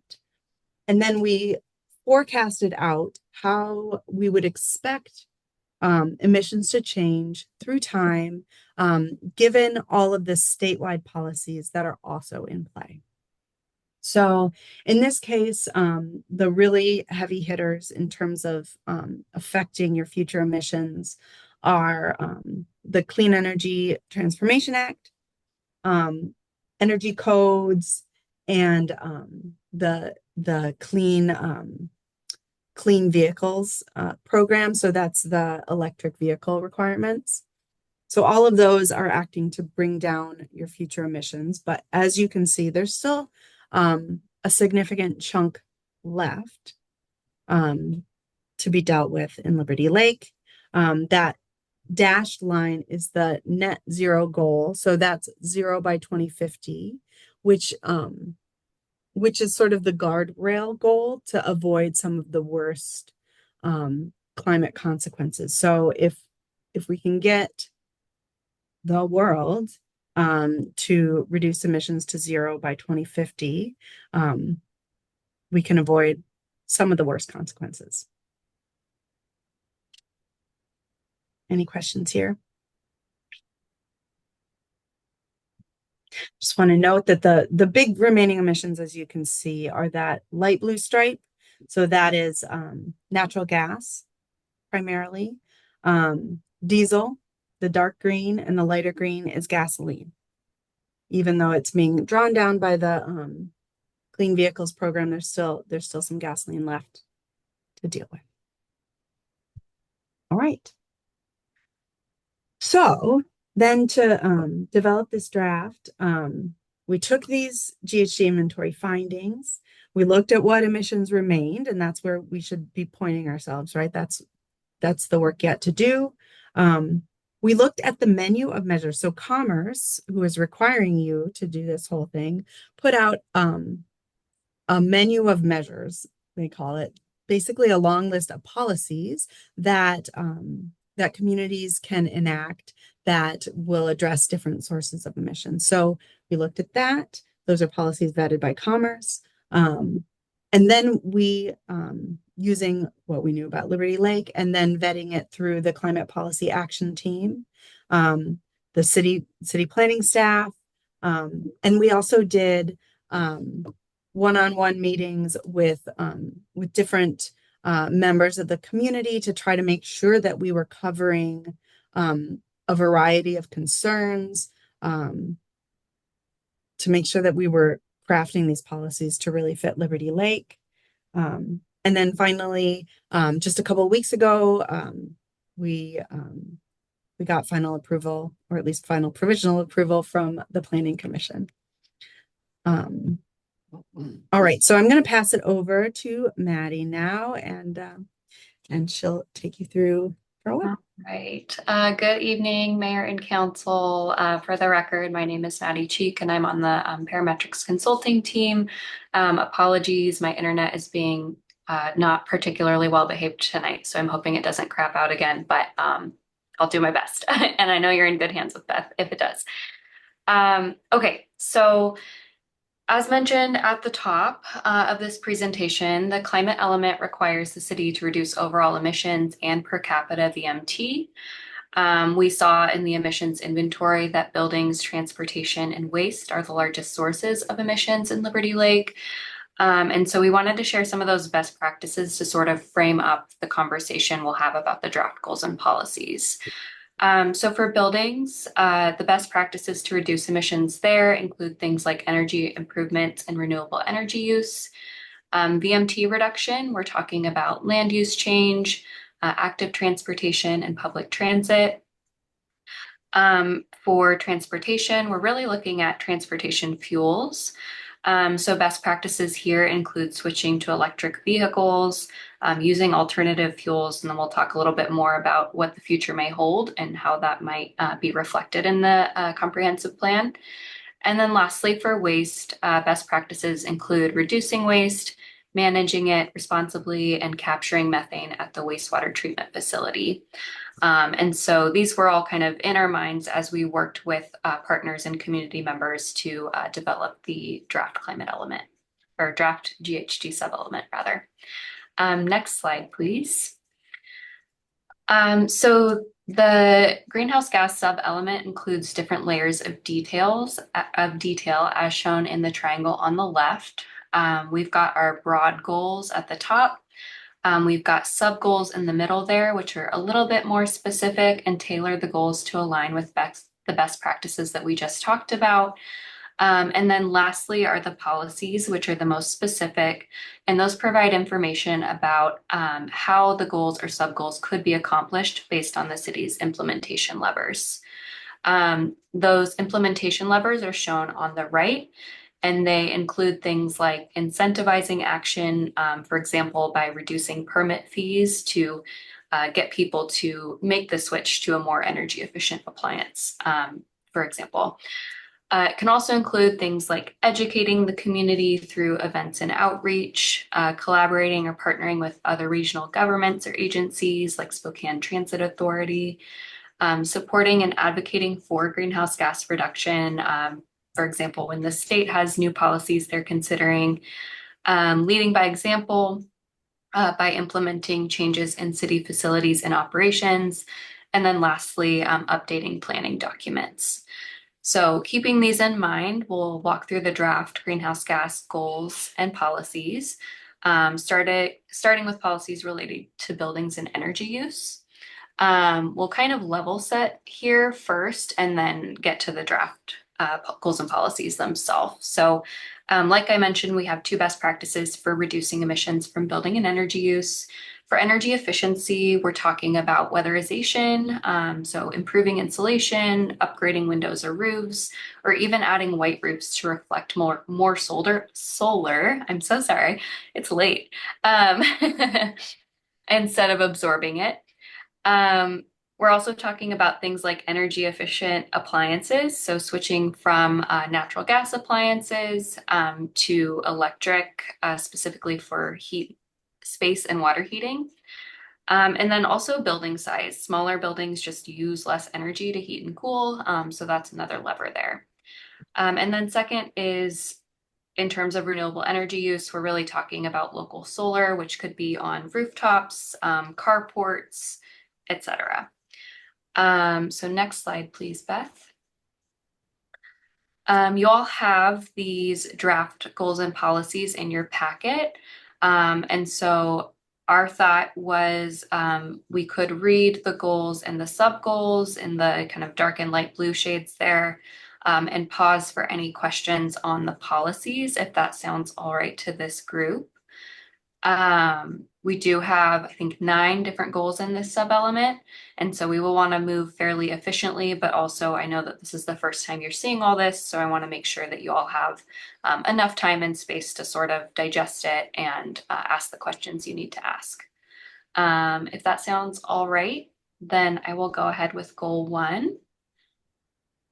So goal 1 is to encourage buildings to use renewable energy, conserve resources, and implement efficient technologies and practices to reduce greenhouse gas emissions. There are 4 sub goals here, so I'll have Beth flip over to the next slide in just a second to show those last 2. The first one is increase community awareness of energy efficiency measures and benefits. So really leaning into that kind of education lever. The second is making existing buildings more efficient. So this is really looking at retrofits of existing buildings. And then Beth, you can go to the next slide, please. Sub-goal 1.3 is making future buildings more efficient, which can kind of come out of building code and incentives and things like that. And then lastly here is increasing efficiency of streetlights and traffic signals. These are actually really big energy uses in the city. And so it's a way to kind of deal with energy emissions at the sort of operational level. I will pause here for any questions or comments on goal 1 and lean on Lisa and or the mayor to help sort of field questions for us since we're online. Yep, I'll do that. I'm looking around. I'm not seeing any hands up. We have 5 council members here and 1 online, but I'm not seeing any. I do have one question, Mayor Pro Tem It's Cargill. not really a question. I was just wondering, I have a lot of questions about this entire thing. So instead of going, one by one, I was hoping maybe we could go to the end and then maybe circle back based on the questions that we have, as opposed to kind of having it be jagged. But I mean, it's up to the. Unless there's something very specific Yeah. to these. But I don't see any at this time. Sure. Okay. Let's go to goal 2 then. Goal 2 is to promote solar electricity generation and storage. There's 3 sub goals here. 1 is to install solar on public buildings. The second is to promote solar on private buildings. And then lastly, if you can flip over to the next one, Beth, is to increase small scale battery storage to pair with local solar generation. And so this is the idea here is the sun doesn't shine all the time, right? So holding on to that energy and being able to use it later in the evening can kind of help you add resiliency benefit there. Pause if there's any specific questions on solar. Otherwise, we can go to VMT. I don't see any. Okay. Okay, so for VMT reduction, there are 3 best practices that we're looking at. And all of these things are things that Liberty Lake is already doing in some capacity. So the good news with this one is it's really an opportunity to leverage existing efforts and sort of integrate those all together. But for land use, we're looking at things like increasing mixed use development areas, active transportation improvements to enable people to travel safely and comfortably on foot or by bike. I think for Liberty Lake, since the active transportation network is like well established and well loved, that's kind of looking like expanding the existing system, filling in gaps, etc. And then lastly here is public transit improvements. Again, this already exists and serves Liberty Lake, so it's really just working with Spokane Transit to expand service and make it more reliable for folks that need or want to use it. Go ahead to the next slide. So goal 3 is to reduce vehicle miles traveled to achieve greenhouse gas reduction goals. There's 4 sub goals here, so we'll flip through a couple again. So the first is foster high intensity land uses in mixed use development and transit corridors. Next up is increase housing diversity and supply within urban growth areas to reduce greenhouse gas emissions and support environmental justice. Third is partner with Spokane Transit Authority and support improvements to public transit reliability and convenience. Next, please. Sub-goal 3.3 kind of bleeds over. There was a handful of policies there. So the last one here is improve the active transportation network. Pause there for questions. No. All right. Okay, so for reducing transportation emissions, this is looking at, well, VMT reduction can lead to reduction in transportation emissions, but that's kind of a longer term strategy. And so looking at these sorts of strategies is saying, okay, how can we reduce those emissions in a shorter time span? And there's 3 best practices to do that. The first is electrifying public fleets. So replacing appropriate vehicles with EVs when it's time to replace according to your existing vehicle replacement schedule, and really looking at the appropriate vehicle for the use case. We know that not all vehicles are great candidates for this, but others are if you're taking short trips and not hauling a lot of things, that kind of stuff. And then we also know in terms of life cycle costs, this is an opportunity for the city to save money in the longer term because EVs end up being cheaper to fuel and maintain and typically result in about a 4 to 5 year payoff period in Washington state. The second best practice here is increasing access to EV charging infrastructure in the community. So the building code already requires charging infrastructure in new buildings. But existing buildings are sort of the tricky piece here, specifically multifamily buildings and then destinations like going to the grocery store, going to the golf course, etc. Single family homes are a little bit easier to manage for easy EV charging because homeowners can simply decide if they want to add that charging or not, and then it's there and reliable for them. The last piece here is alternative fuels, but specifically renewable diesel. It's also known as R99. It is a drop-in fuel for conventional diesel, and it hasn't historically been available in Eastern Washington, but the availability is increasing. And for example, the Spokane tribe is already working on putting this in their pumps on the reservation. We include this one, even though it's not completely available at this very moment, because it is a really low-hanging fruit way to deal with those diesel emissions. And a lot of folks report that when they use it, they actually have a better maintenance experience because it's a little bit less dirty and just like cleaner to operate is my understanding of it. Okay, so let's get to those goals and policies. Goal 4 is to increase electric vehicle adoption. There's 2 sub-goals here. So one is providing education about EVs, including education about life cycle emissions and batteries. I know batteries are a big concern for a lot of folks.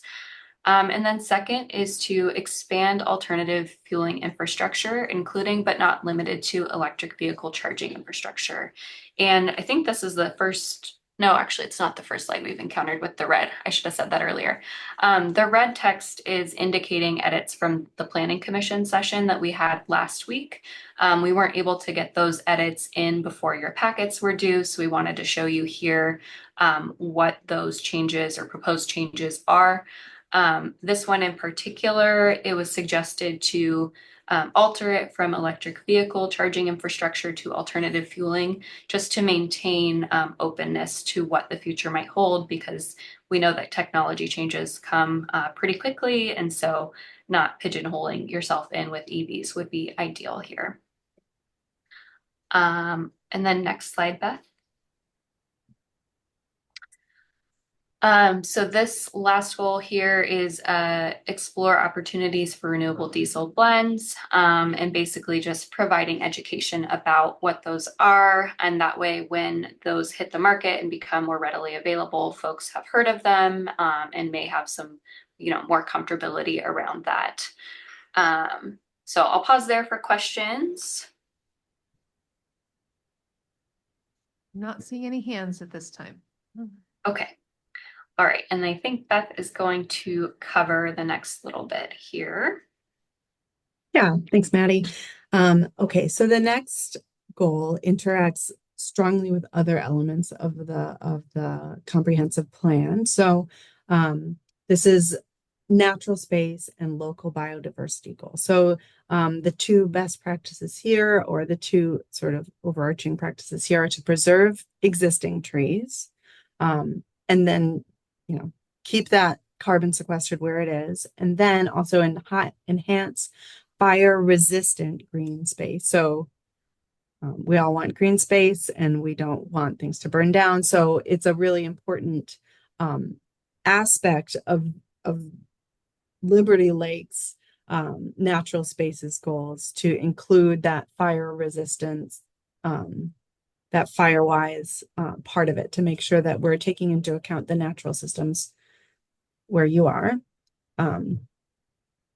So the goal here is to protect local biodiversity, such as fire-resistant trees, to boost carbon sequestration, reduce heat islands, and improve air quality, and then prioritizing vulnerable communities and overburdened communities. So that's really about making sure there's shade in places that get hotter, reducing urban heat island effects. So there's just one goal in that one. So any comments there? No, I think I'm here. Oh, hold on. We've got one. Councilmember Van Orman has a question. I actually am looking at this and taking my thing and going check mark, check mark, check mark. A lot of these we've gone on just when we set the city up, meaning Tree City USA, put more Yeah. in there to get more oxygen, maximizing your canopy over your parking lots. That, you know, we can always improve on, but I think that for the most part, we are doing pretty good. Yeah, Lisa's coming up to make a quick comment. Yeah, so I just wanted to comment on the fact that we are going through a process of looking at goals and policies that are going to reduce greenhouse gas emissions. One of the things I have to say is that, and what you're going to find, is that many of these are already goals and policies of the city. And we're trying to look at those things that are most Liberty Lake centric and fit with our community as we go through this exercise. And so these are things that we can build on what we've already done and even improve upon it. And that was one of really the things we tried to achieve with these goals and policies. Thank you, Lisa. Well on her way. Okay. Good. Yeah, and I just wanted to agree that also this is also about taking some credit for what you're already doing, right? Incorporating the existing policies of the city into this climate element is another part of this exercise. Okay.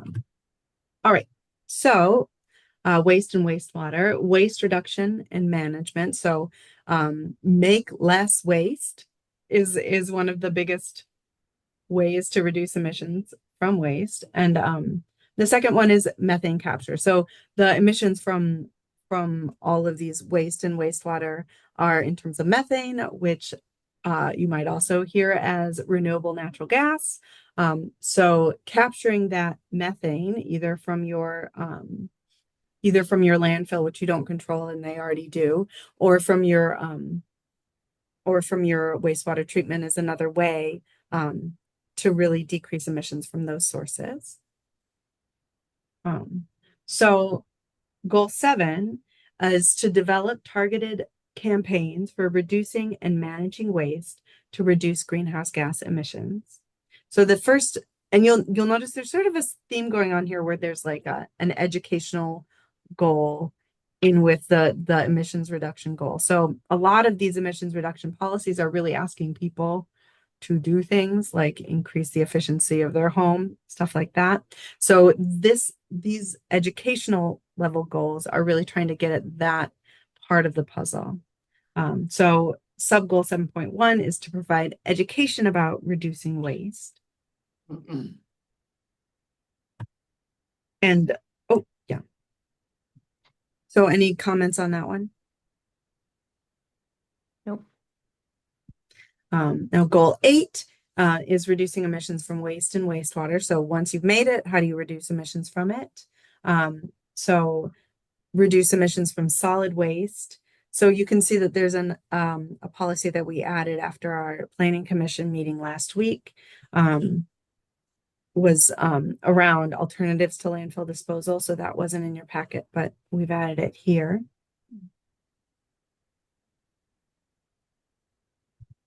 And then sub-goal 8.2 is to reduce emissions from wastewater treatment. So this was an interesting one that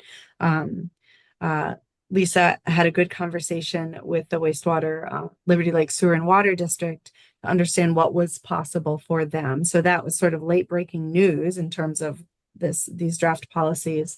So instead of looking to implement methane capture, the most effective way for the system that you have in place now is really just to reduce the volume of waste, increase water conservation, and reduce the volume of effluent. So I've got a question on that. Mhm. This is Mayor Kaminskas. So I'm going to try to ask this question without getting myself in trouble with specific projects. So there is a growing demand that I've seen around the county and even over into Idaho for things like car washes. And, a lot of people having detail businesses in their homes and things like that. That obviously, whether it's a small individual business at a home or a larger one, increases the water consumption. How do we reconcile that? Or is that too much of a question for today? Well, I mean, that is also a question for the resilience sub-element in terms of preserving the health of your aquifer. Conserving water is going to be a ongoing and critical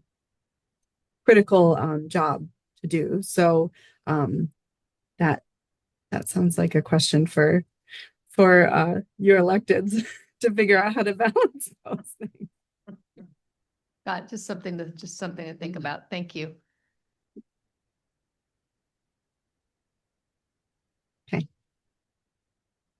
Okay. So the last set of goals here is around the operations of the city itself. So a lot of the previous goals are looking sort of out at the community as a whole.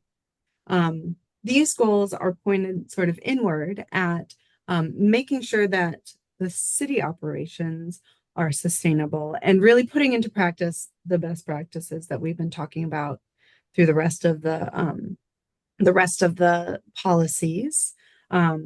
So the first sub goal is to reduce emissions from city building and energy use.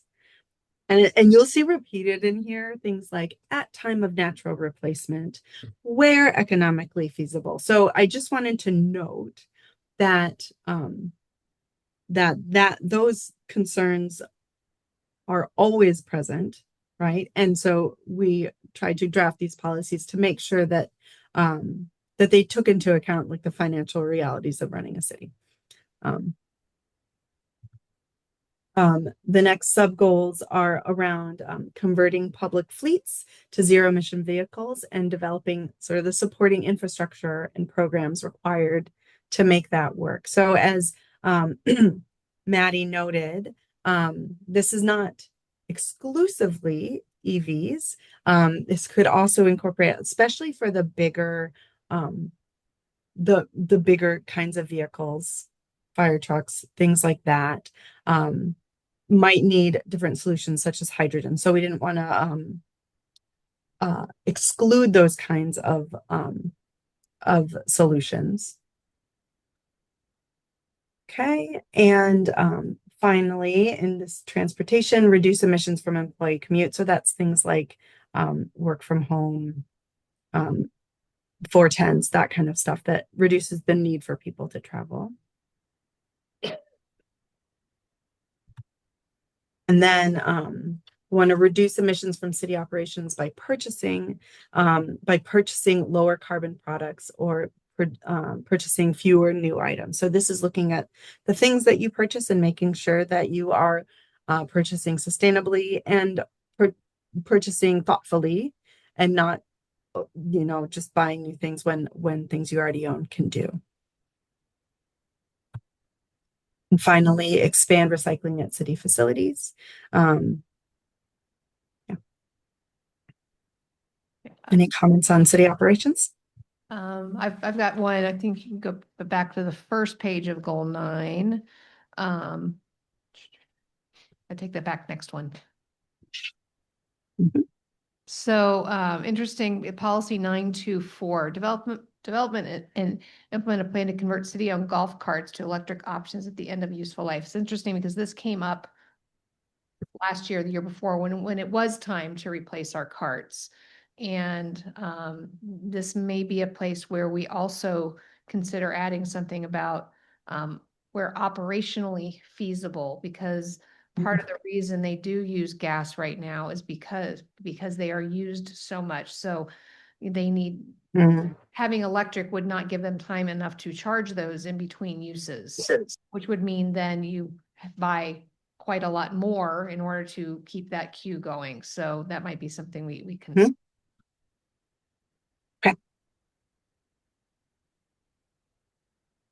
Any other questions on 9?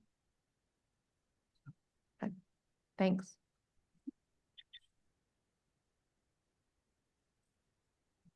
Okay, so then this is the sort of last piece of the analysis on this.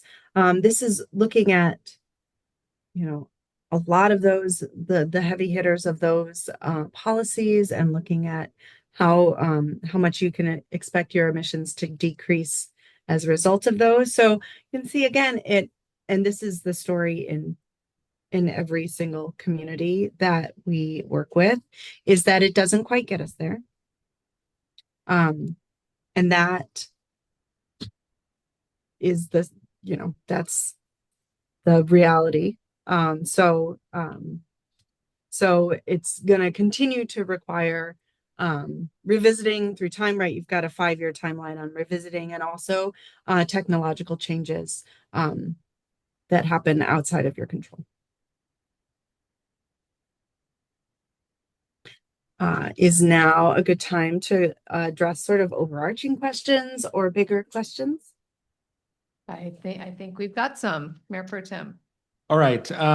Thank you both. I just want to say that my questions and comments here are not intended to be a reflection of your work or Lisa's work or the Planning Commission's work, but rather I think the folly that the state has put us through in trying to create this. And I'm glad you ended with this graphic, because this is a perfect illustration that if we were to do everything correct, we'd only meet 34% of this goal. And I hope everyone who's listening to this will go back and read our council packet, because the report that you guys put together, I think is brilliant. It has a lot of good information in it, but I just want to highlight a few things that caught my attention. And some of these are comments, some of them are questions. So Lisa or ladies, if you have anything you want to jump in, please feel free to do so.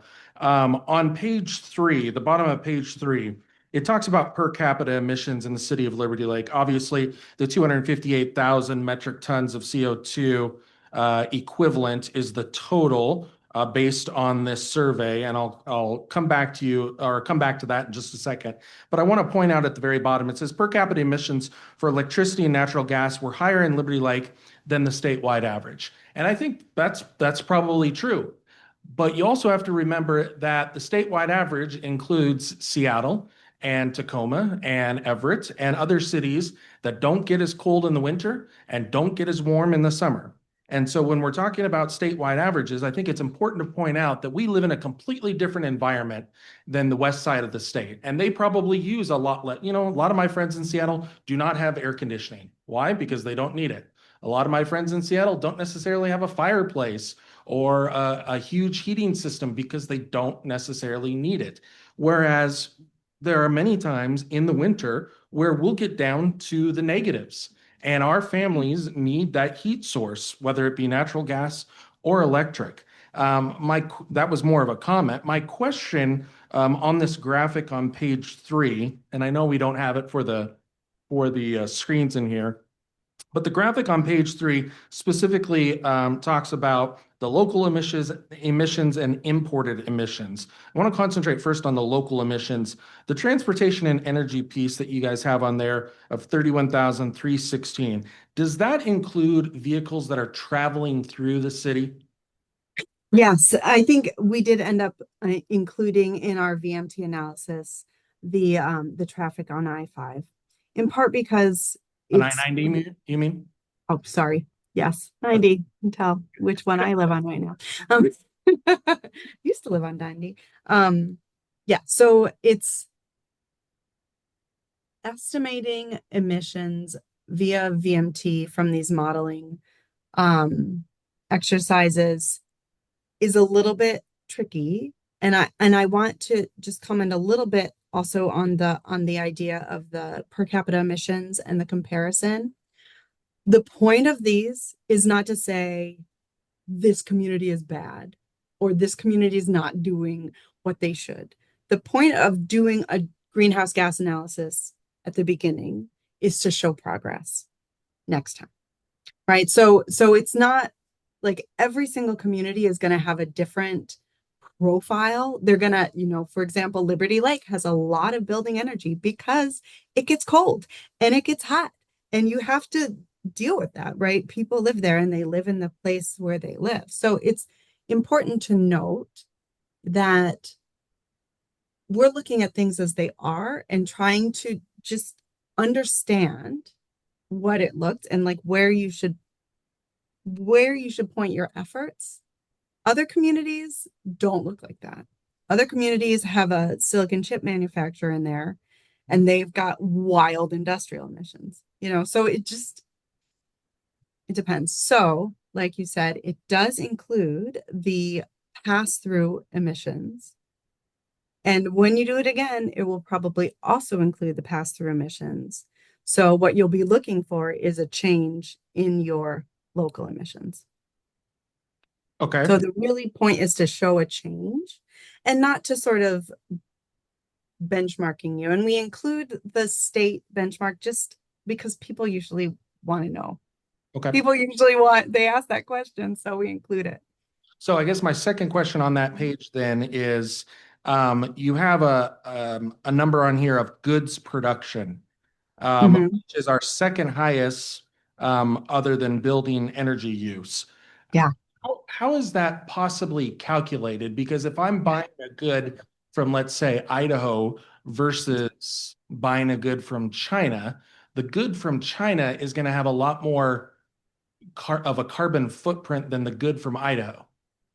Right. So those emissions are estimated based on sort of national numbers. Well, okay. So what we do is we estimate them based on the income distribution of that community, and then use a calculator that uses sort of consumption patterns across the United States to estimate like a per capita emissions given the household income, and then add that all up. So the tool that we use is the Berkeley Cool Climate Calculator. So that's another one where it's really a sense of scale. It is not required to be addressed from commerce, but in terms of the greenhouse gas element as a whole. But as you see, it usually comes out to be about half of the city's emissions are just in the stuff that you buy, the stuff that you eat. And so so we include that to sort of make sure that people understand that it's not just you, right? You're not living on an island. What you buy and what you take in all contributes to your overall footprint, but that happens somewhere else. Like some other jurisdiction is setting the laws around, how that thing is made, or, farming in that area, things like that. So those are estimated. So the consumption emissions, those purple bars are estimated based on your location, your income distribution, and those like household income, like average emissions per household. Okay. I just pulled up that calculator. It's very interesting when Yeah. you start putting your information in. Page 7, there's a part that's not a question, but I do want to make sure that the public is aware of this. Specifically calls out meat production and consuming fewer beef products as one of the recommendations in here. I also wanted to ask you all specifically heading to page 13. Targets call for an 18% reduction in VMT per capita by 2020, a 30% reduction by 2030, and a 50% reduction by 2050 without increasing emissions elsewhere in Washington. So I think that's important to point out. So those are the WashDOT targets. Right. So those are the overarching WashDOT targets. So that's not necessarily pointed at Liberty Lake. That's pointed at the state as a whole. Back to my first question, which again brings us back to this graphic that's on our screens right now. I have a broader question about if we switch everybody over to these electrifications, where we're getting the power for that.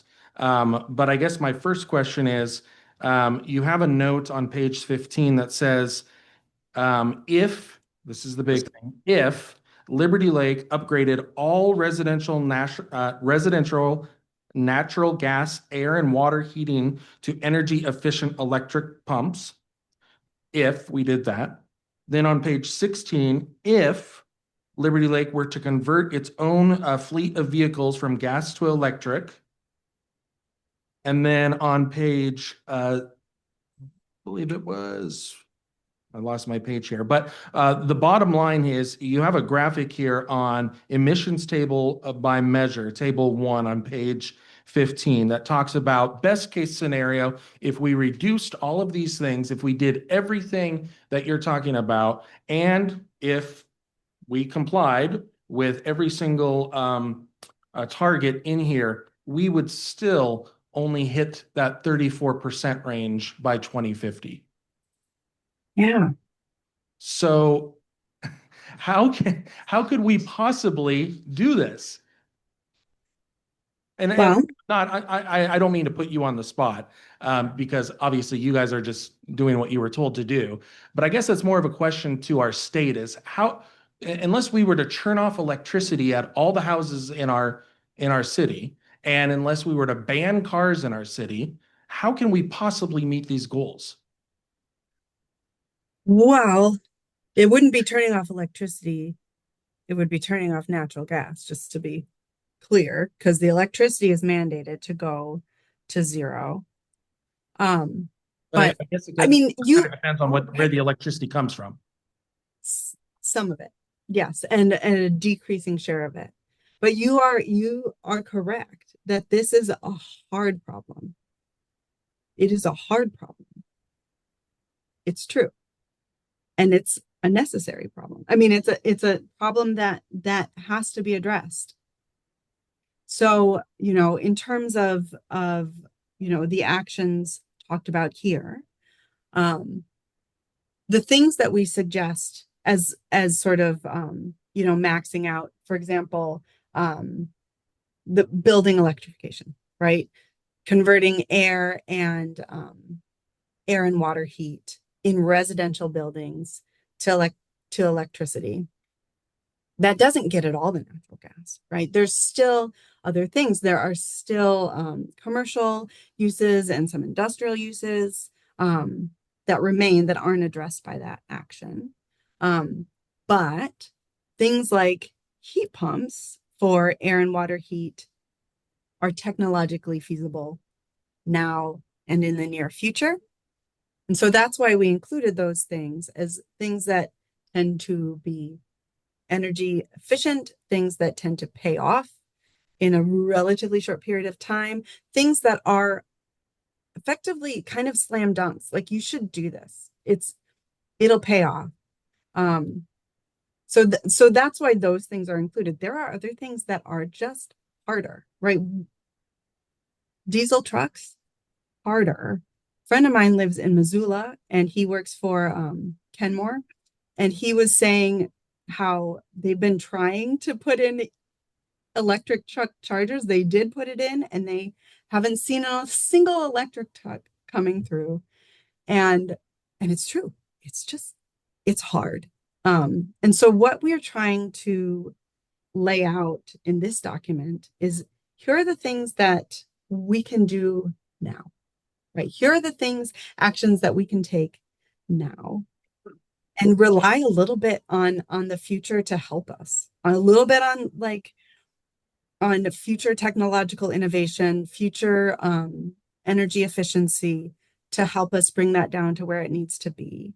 But these are actions that we can take in the moment to get started, to set ourselves up, to set our children up, to be in a better place in 20 years. Can I just make one more comment and then I'll be.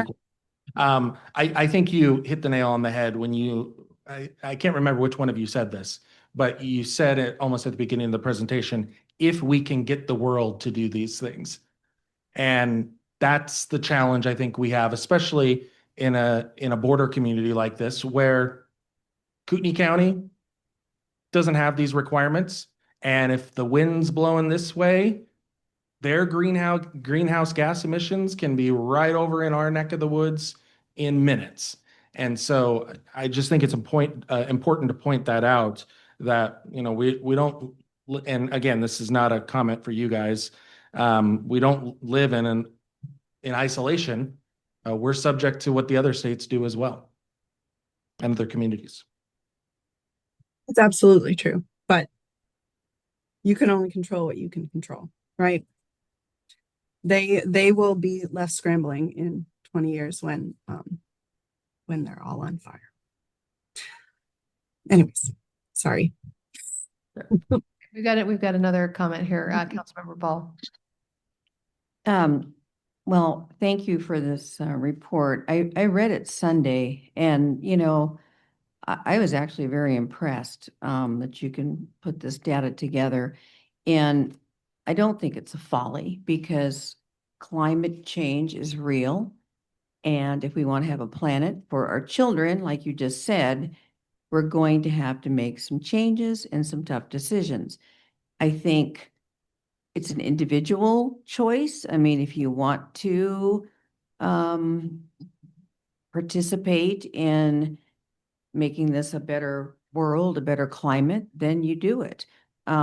Start small, start recycling more, be aware of what you're putting in your recycling, take a shorter shower, put solar panels on your roof, which I did a couple of years ago. I mean, there's things you can do to help.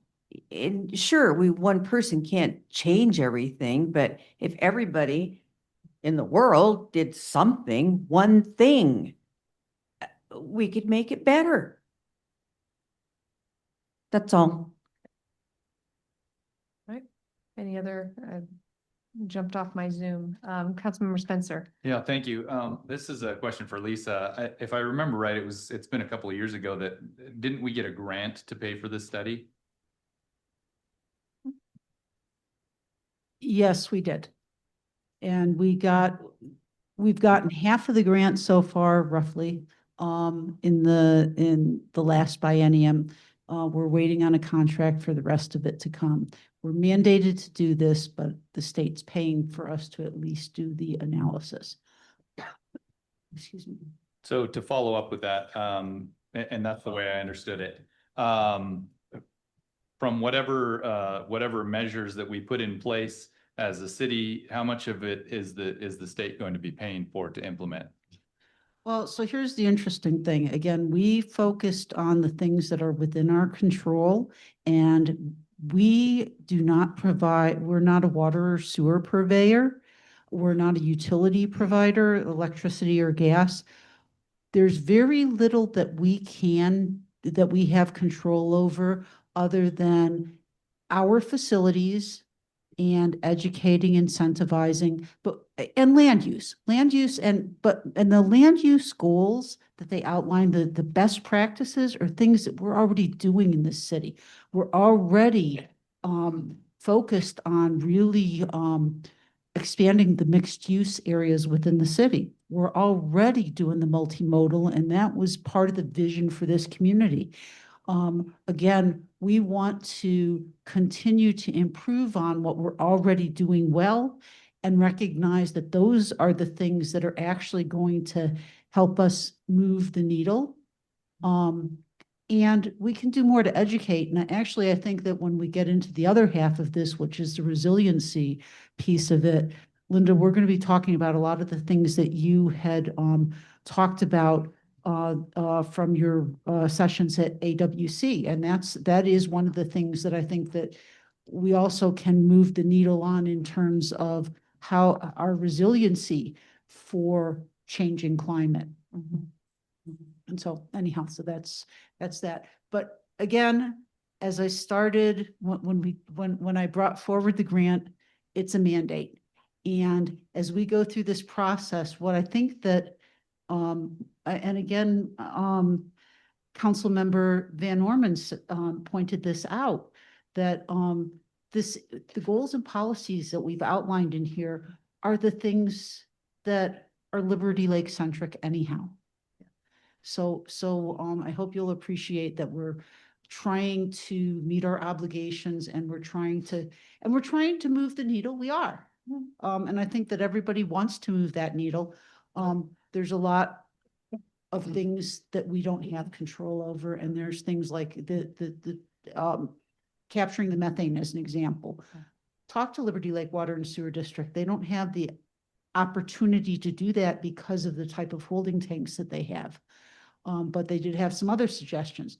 The flip side of it is that Spokane County sewage treatment plant is already doing some and has plans to expand that methane recovery. So again, having these conversations about where it's feasible and what's technically possible and what makes operational sense, just having that thought process. How did we achieve our recycling goals? We achieved them because we stuck at it, we educated, we incentivized, etc.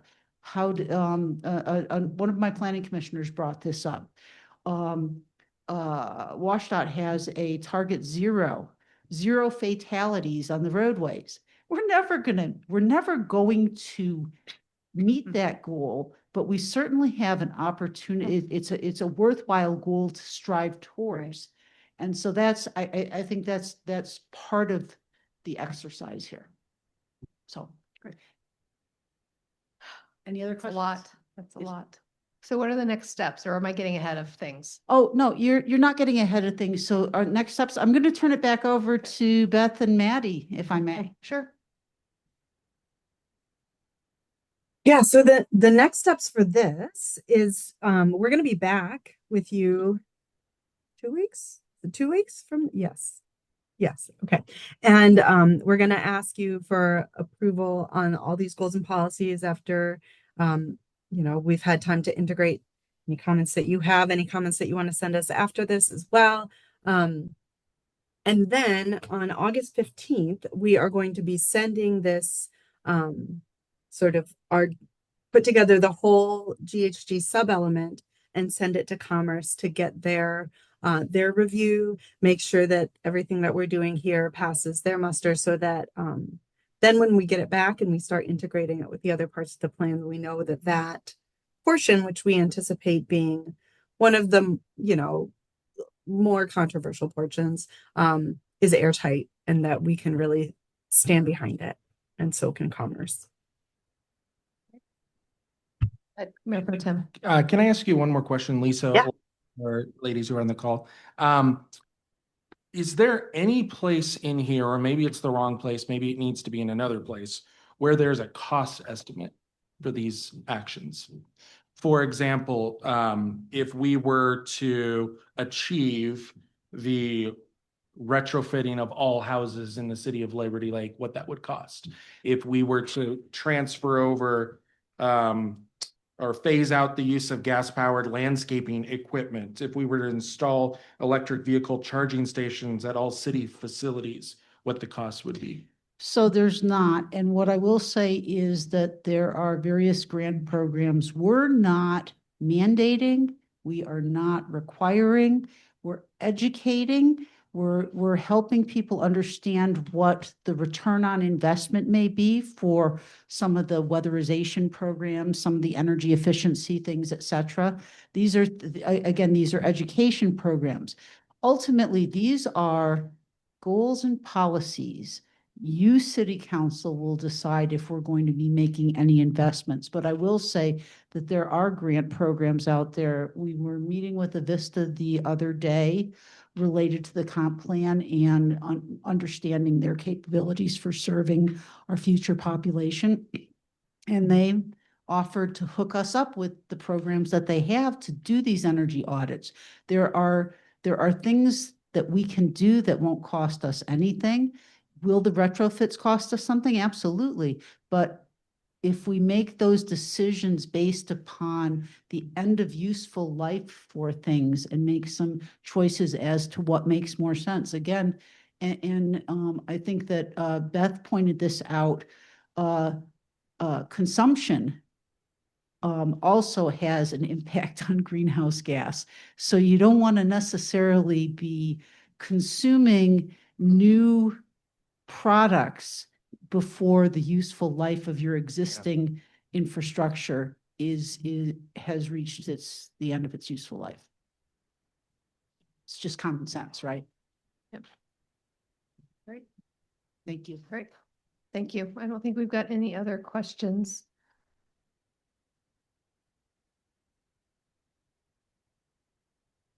Okay, well, I think we'll be back in a couple weeks for sort of the to ask you for your approval. In the meantime, please do reach out with any extra questions or clarifications. I love to talk about this stuff, so yeah, ask me anything. Well, we truly appreciate your time and effort on this. I know it was a huge, huge job, and still a lot more work yet to come. So thank you for your time and effort. Thank you. Thank you. Okay. Next up, we have council comments. Are there any council comments aside from workshop discussions coming up? Councilmember Fall. I just wanted to, if Jen's still there or anybody with parks. Jen's on, yes. So Saturday at the farmer's market, gosh, who was it? Anyway, one of the vendors wondered about getting a couple of porta potties put there besides the bathrooms that we have, because there was lines at the bathrooms. And anyway, that's all. I just wanted to see if there was any possibility, because there was a lot of people there. Yeah, I'll let Jen answer. She's jumped back on. Jen? So, yeah, at farmer's market. Yes. Yeah. This one of the vendors said that we could really use a couple of porta potties there. Yeah. Yep, we can do that. Okay. Yep. Oh, yay. All right. Yep. See, that's what I like about city government. You can get things done pretty quick like that. Thanks, Jen. Yeah, Councilmember Kennedy. Thank you, Mayor. Two brief items. First of all, I appreciate Mark Saba coming forward today and expressing his concern about e-bikes. I had it on my list to say something about it this evening, as I did 2 weeks ago. As I mentioned 2 weeks ago, I experienced 3 individuals who were going extremely fast on our trails, and which I think is a situation that's just going to create a lot of havoc as time goes on. So what was interesting, I had another experience today, because I'm probably sensitive to this. I kind of noticed that this is right after all the event of everything went on with our firemen going back home, that an individual on a bike was heading west and through Appleway Kramer Parkway area. And out of curiosity, I was able to pace it with my car. I was doing 29 miles an hour. Did the chief tell you not to do that?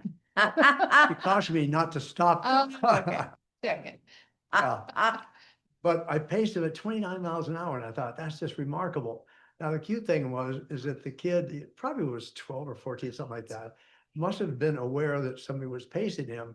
So he looks over and he smiles and gives me the biggest thumbs up that there was. So I gave him a thumbs back up. But the thing that was most interesting is that the speed. Mhm. And it's one thing on that road, heading over to the school is one thing.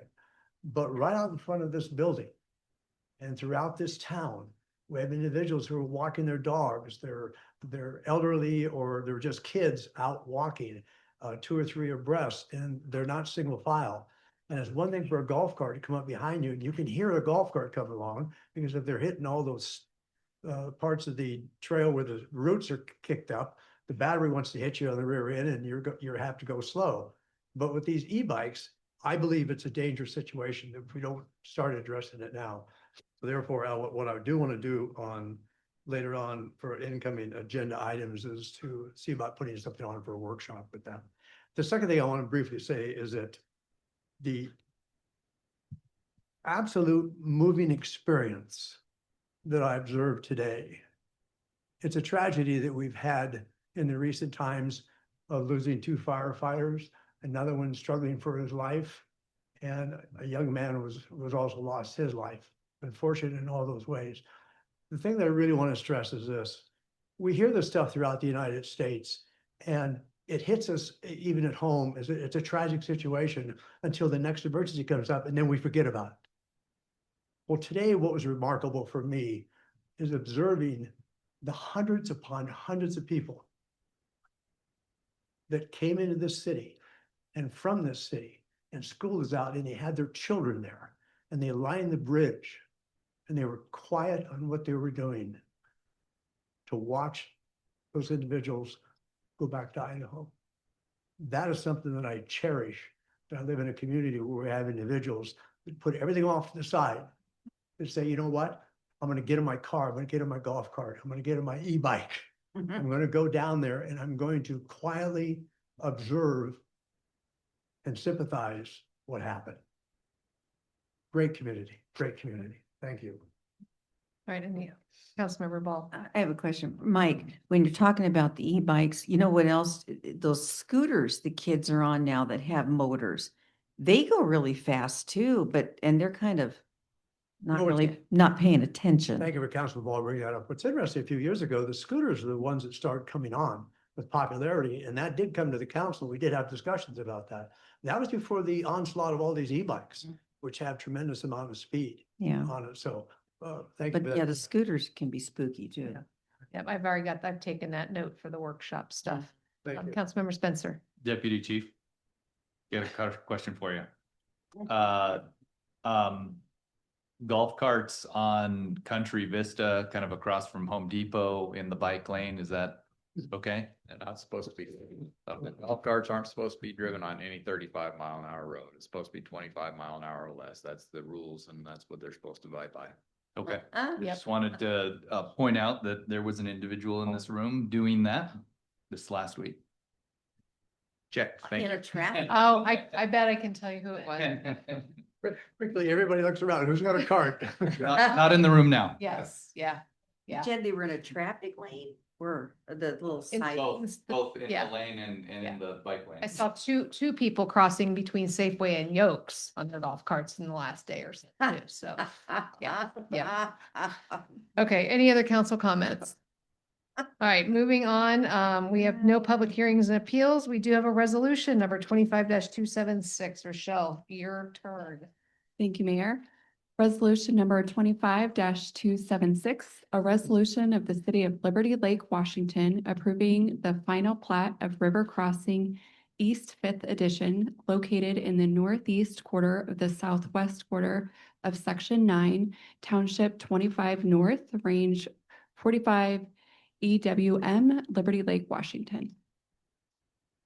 Mayor, I'll move resolution number 25-276. Second. Okay, we have a motion and a second by Councilmember Spencer. Any discussion or question for Lisa while she's here? Going once, Going twice. All right. So since this is a resolution, we do have an opportunity for public comment. If there's anybody in the room or online who would like to make a comment on this specific topic only, resolution number 25-276, please come to the podium in chambers or send a note to our meeting host in chat.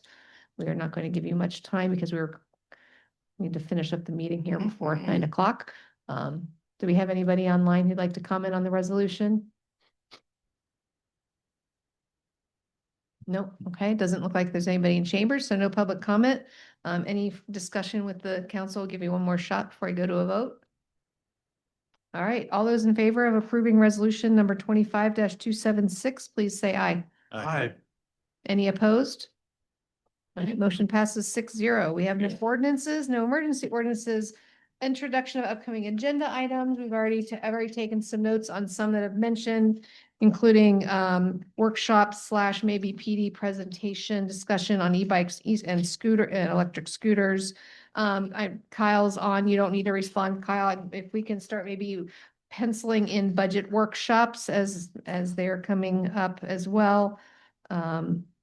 Is there any other workshops that we want to add? So Mayor Pro Tem first. Just a real quick, August 5th, the review of the proposed governance manual. I think that's supposed to say Councilmember Kurtz, Okay, we can. just for clarification. She gave a thumbs up. Yeah. We can make that adjustment. Councilmember Ball. When it is available or whatever, this thing that we're working on that we're a chapter of as it's updated, can we get a look at that? Yeah, well, and I don't know, Mark, do we want to put it on the advanced agenda on the workshop for the the mitigation plans? We can put it on as to be determined. We're going to need to confirm the schedule so that we can get a better idea of when that is going to naturally be ready for discussion, but we can put it on there as TBD right now. Continuity of operations plan. So this will be the hazard mitigation Oh, plan. okay, Right. all right, Thank you. got it. We will add that. Anybody else? Mayor Pro Tem again. Can we just put on August 19th as a tentative, just so everyone kind of is aware of the time that we have to work back from, the discussion of whether we need to do a ballot measure for the town square project, library / community center. We will need to decide by August 19th at the latest, unless we do a special meeting. Sure. Got it. Councilmember Kennedy. If I remember correctly, we're going to have a presentation at our next council meeting. July 15th is the presentation of the options that council authorized us to develop for the library / community flex space project. Yes. Correct. Thank you. Anybody else? All right, not hearing any. Flip my page, make sure I don't lose my place. No, so one more chance. Any citizen comments? This is on any topic. So if there's anybody here in chambers or online who'd like to make an additional citizen comment or a new one, going once, going twice. All right, we have no executive session. So with no further business, we will adjourn. Thanks, everybody.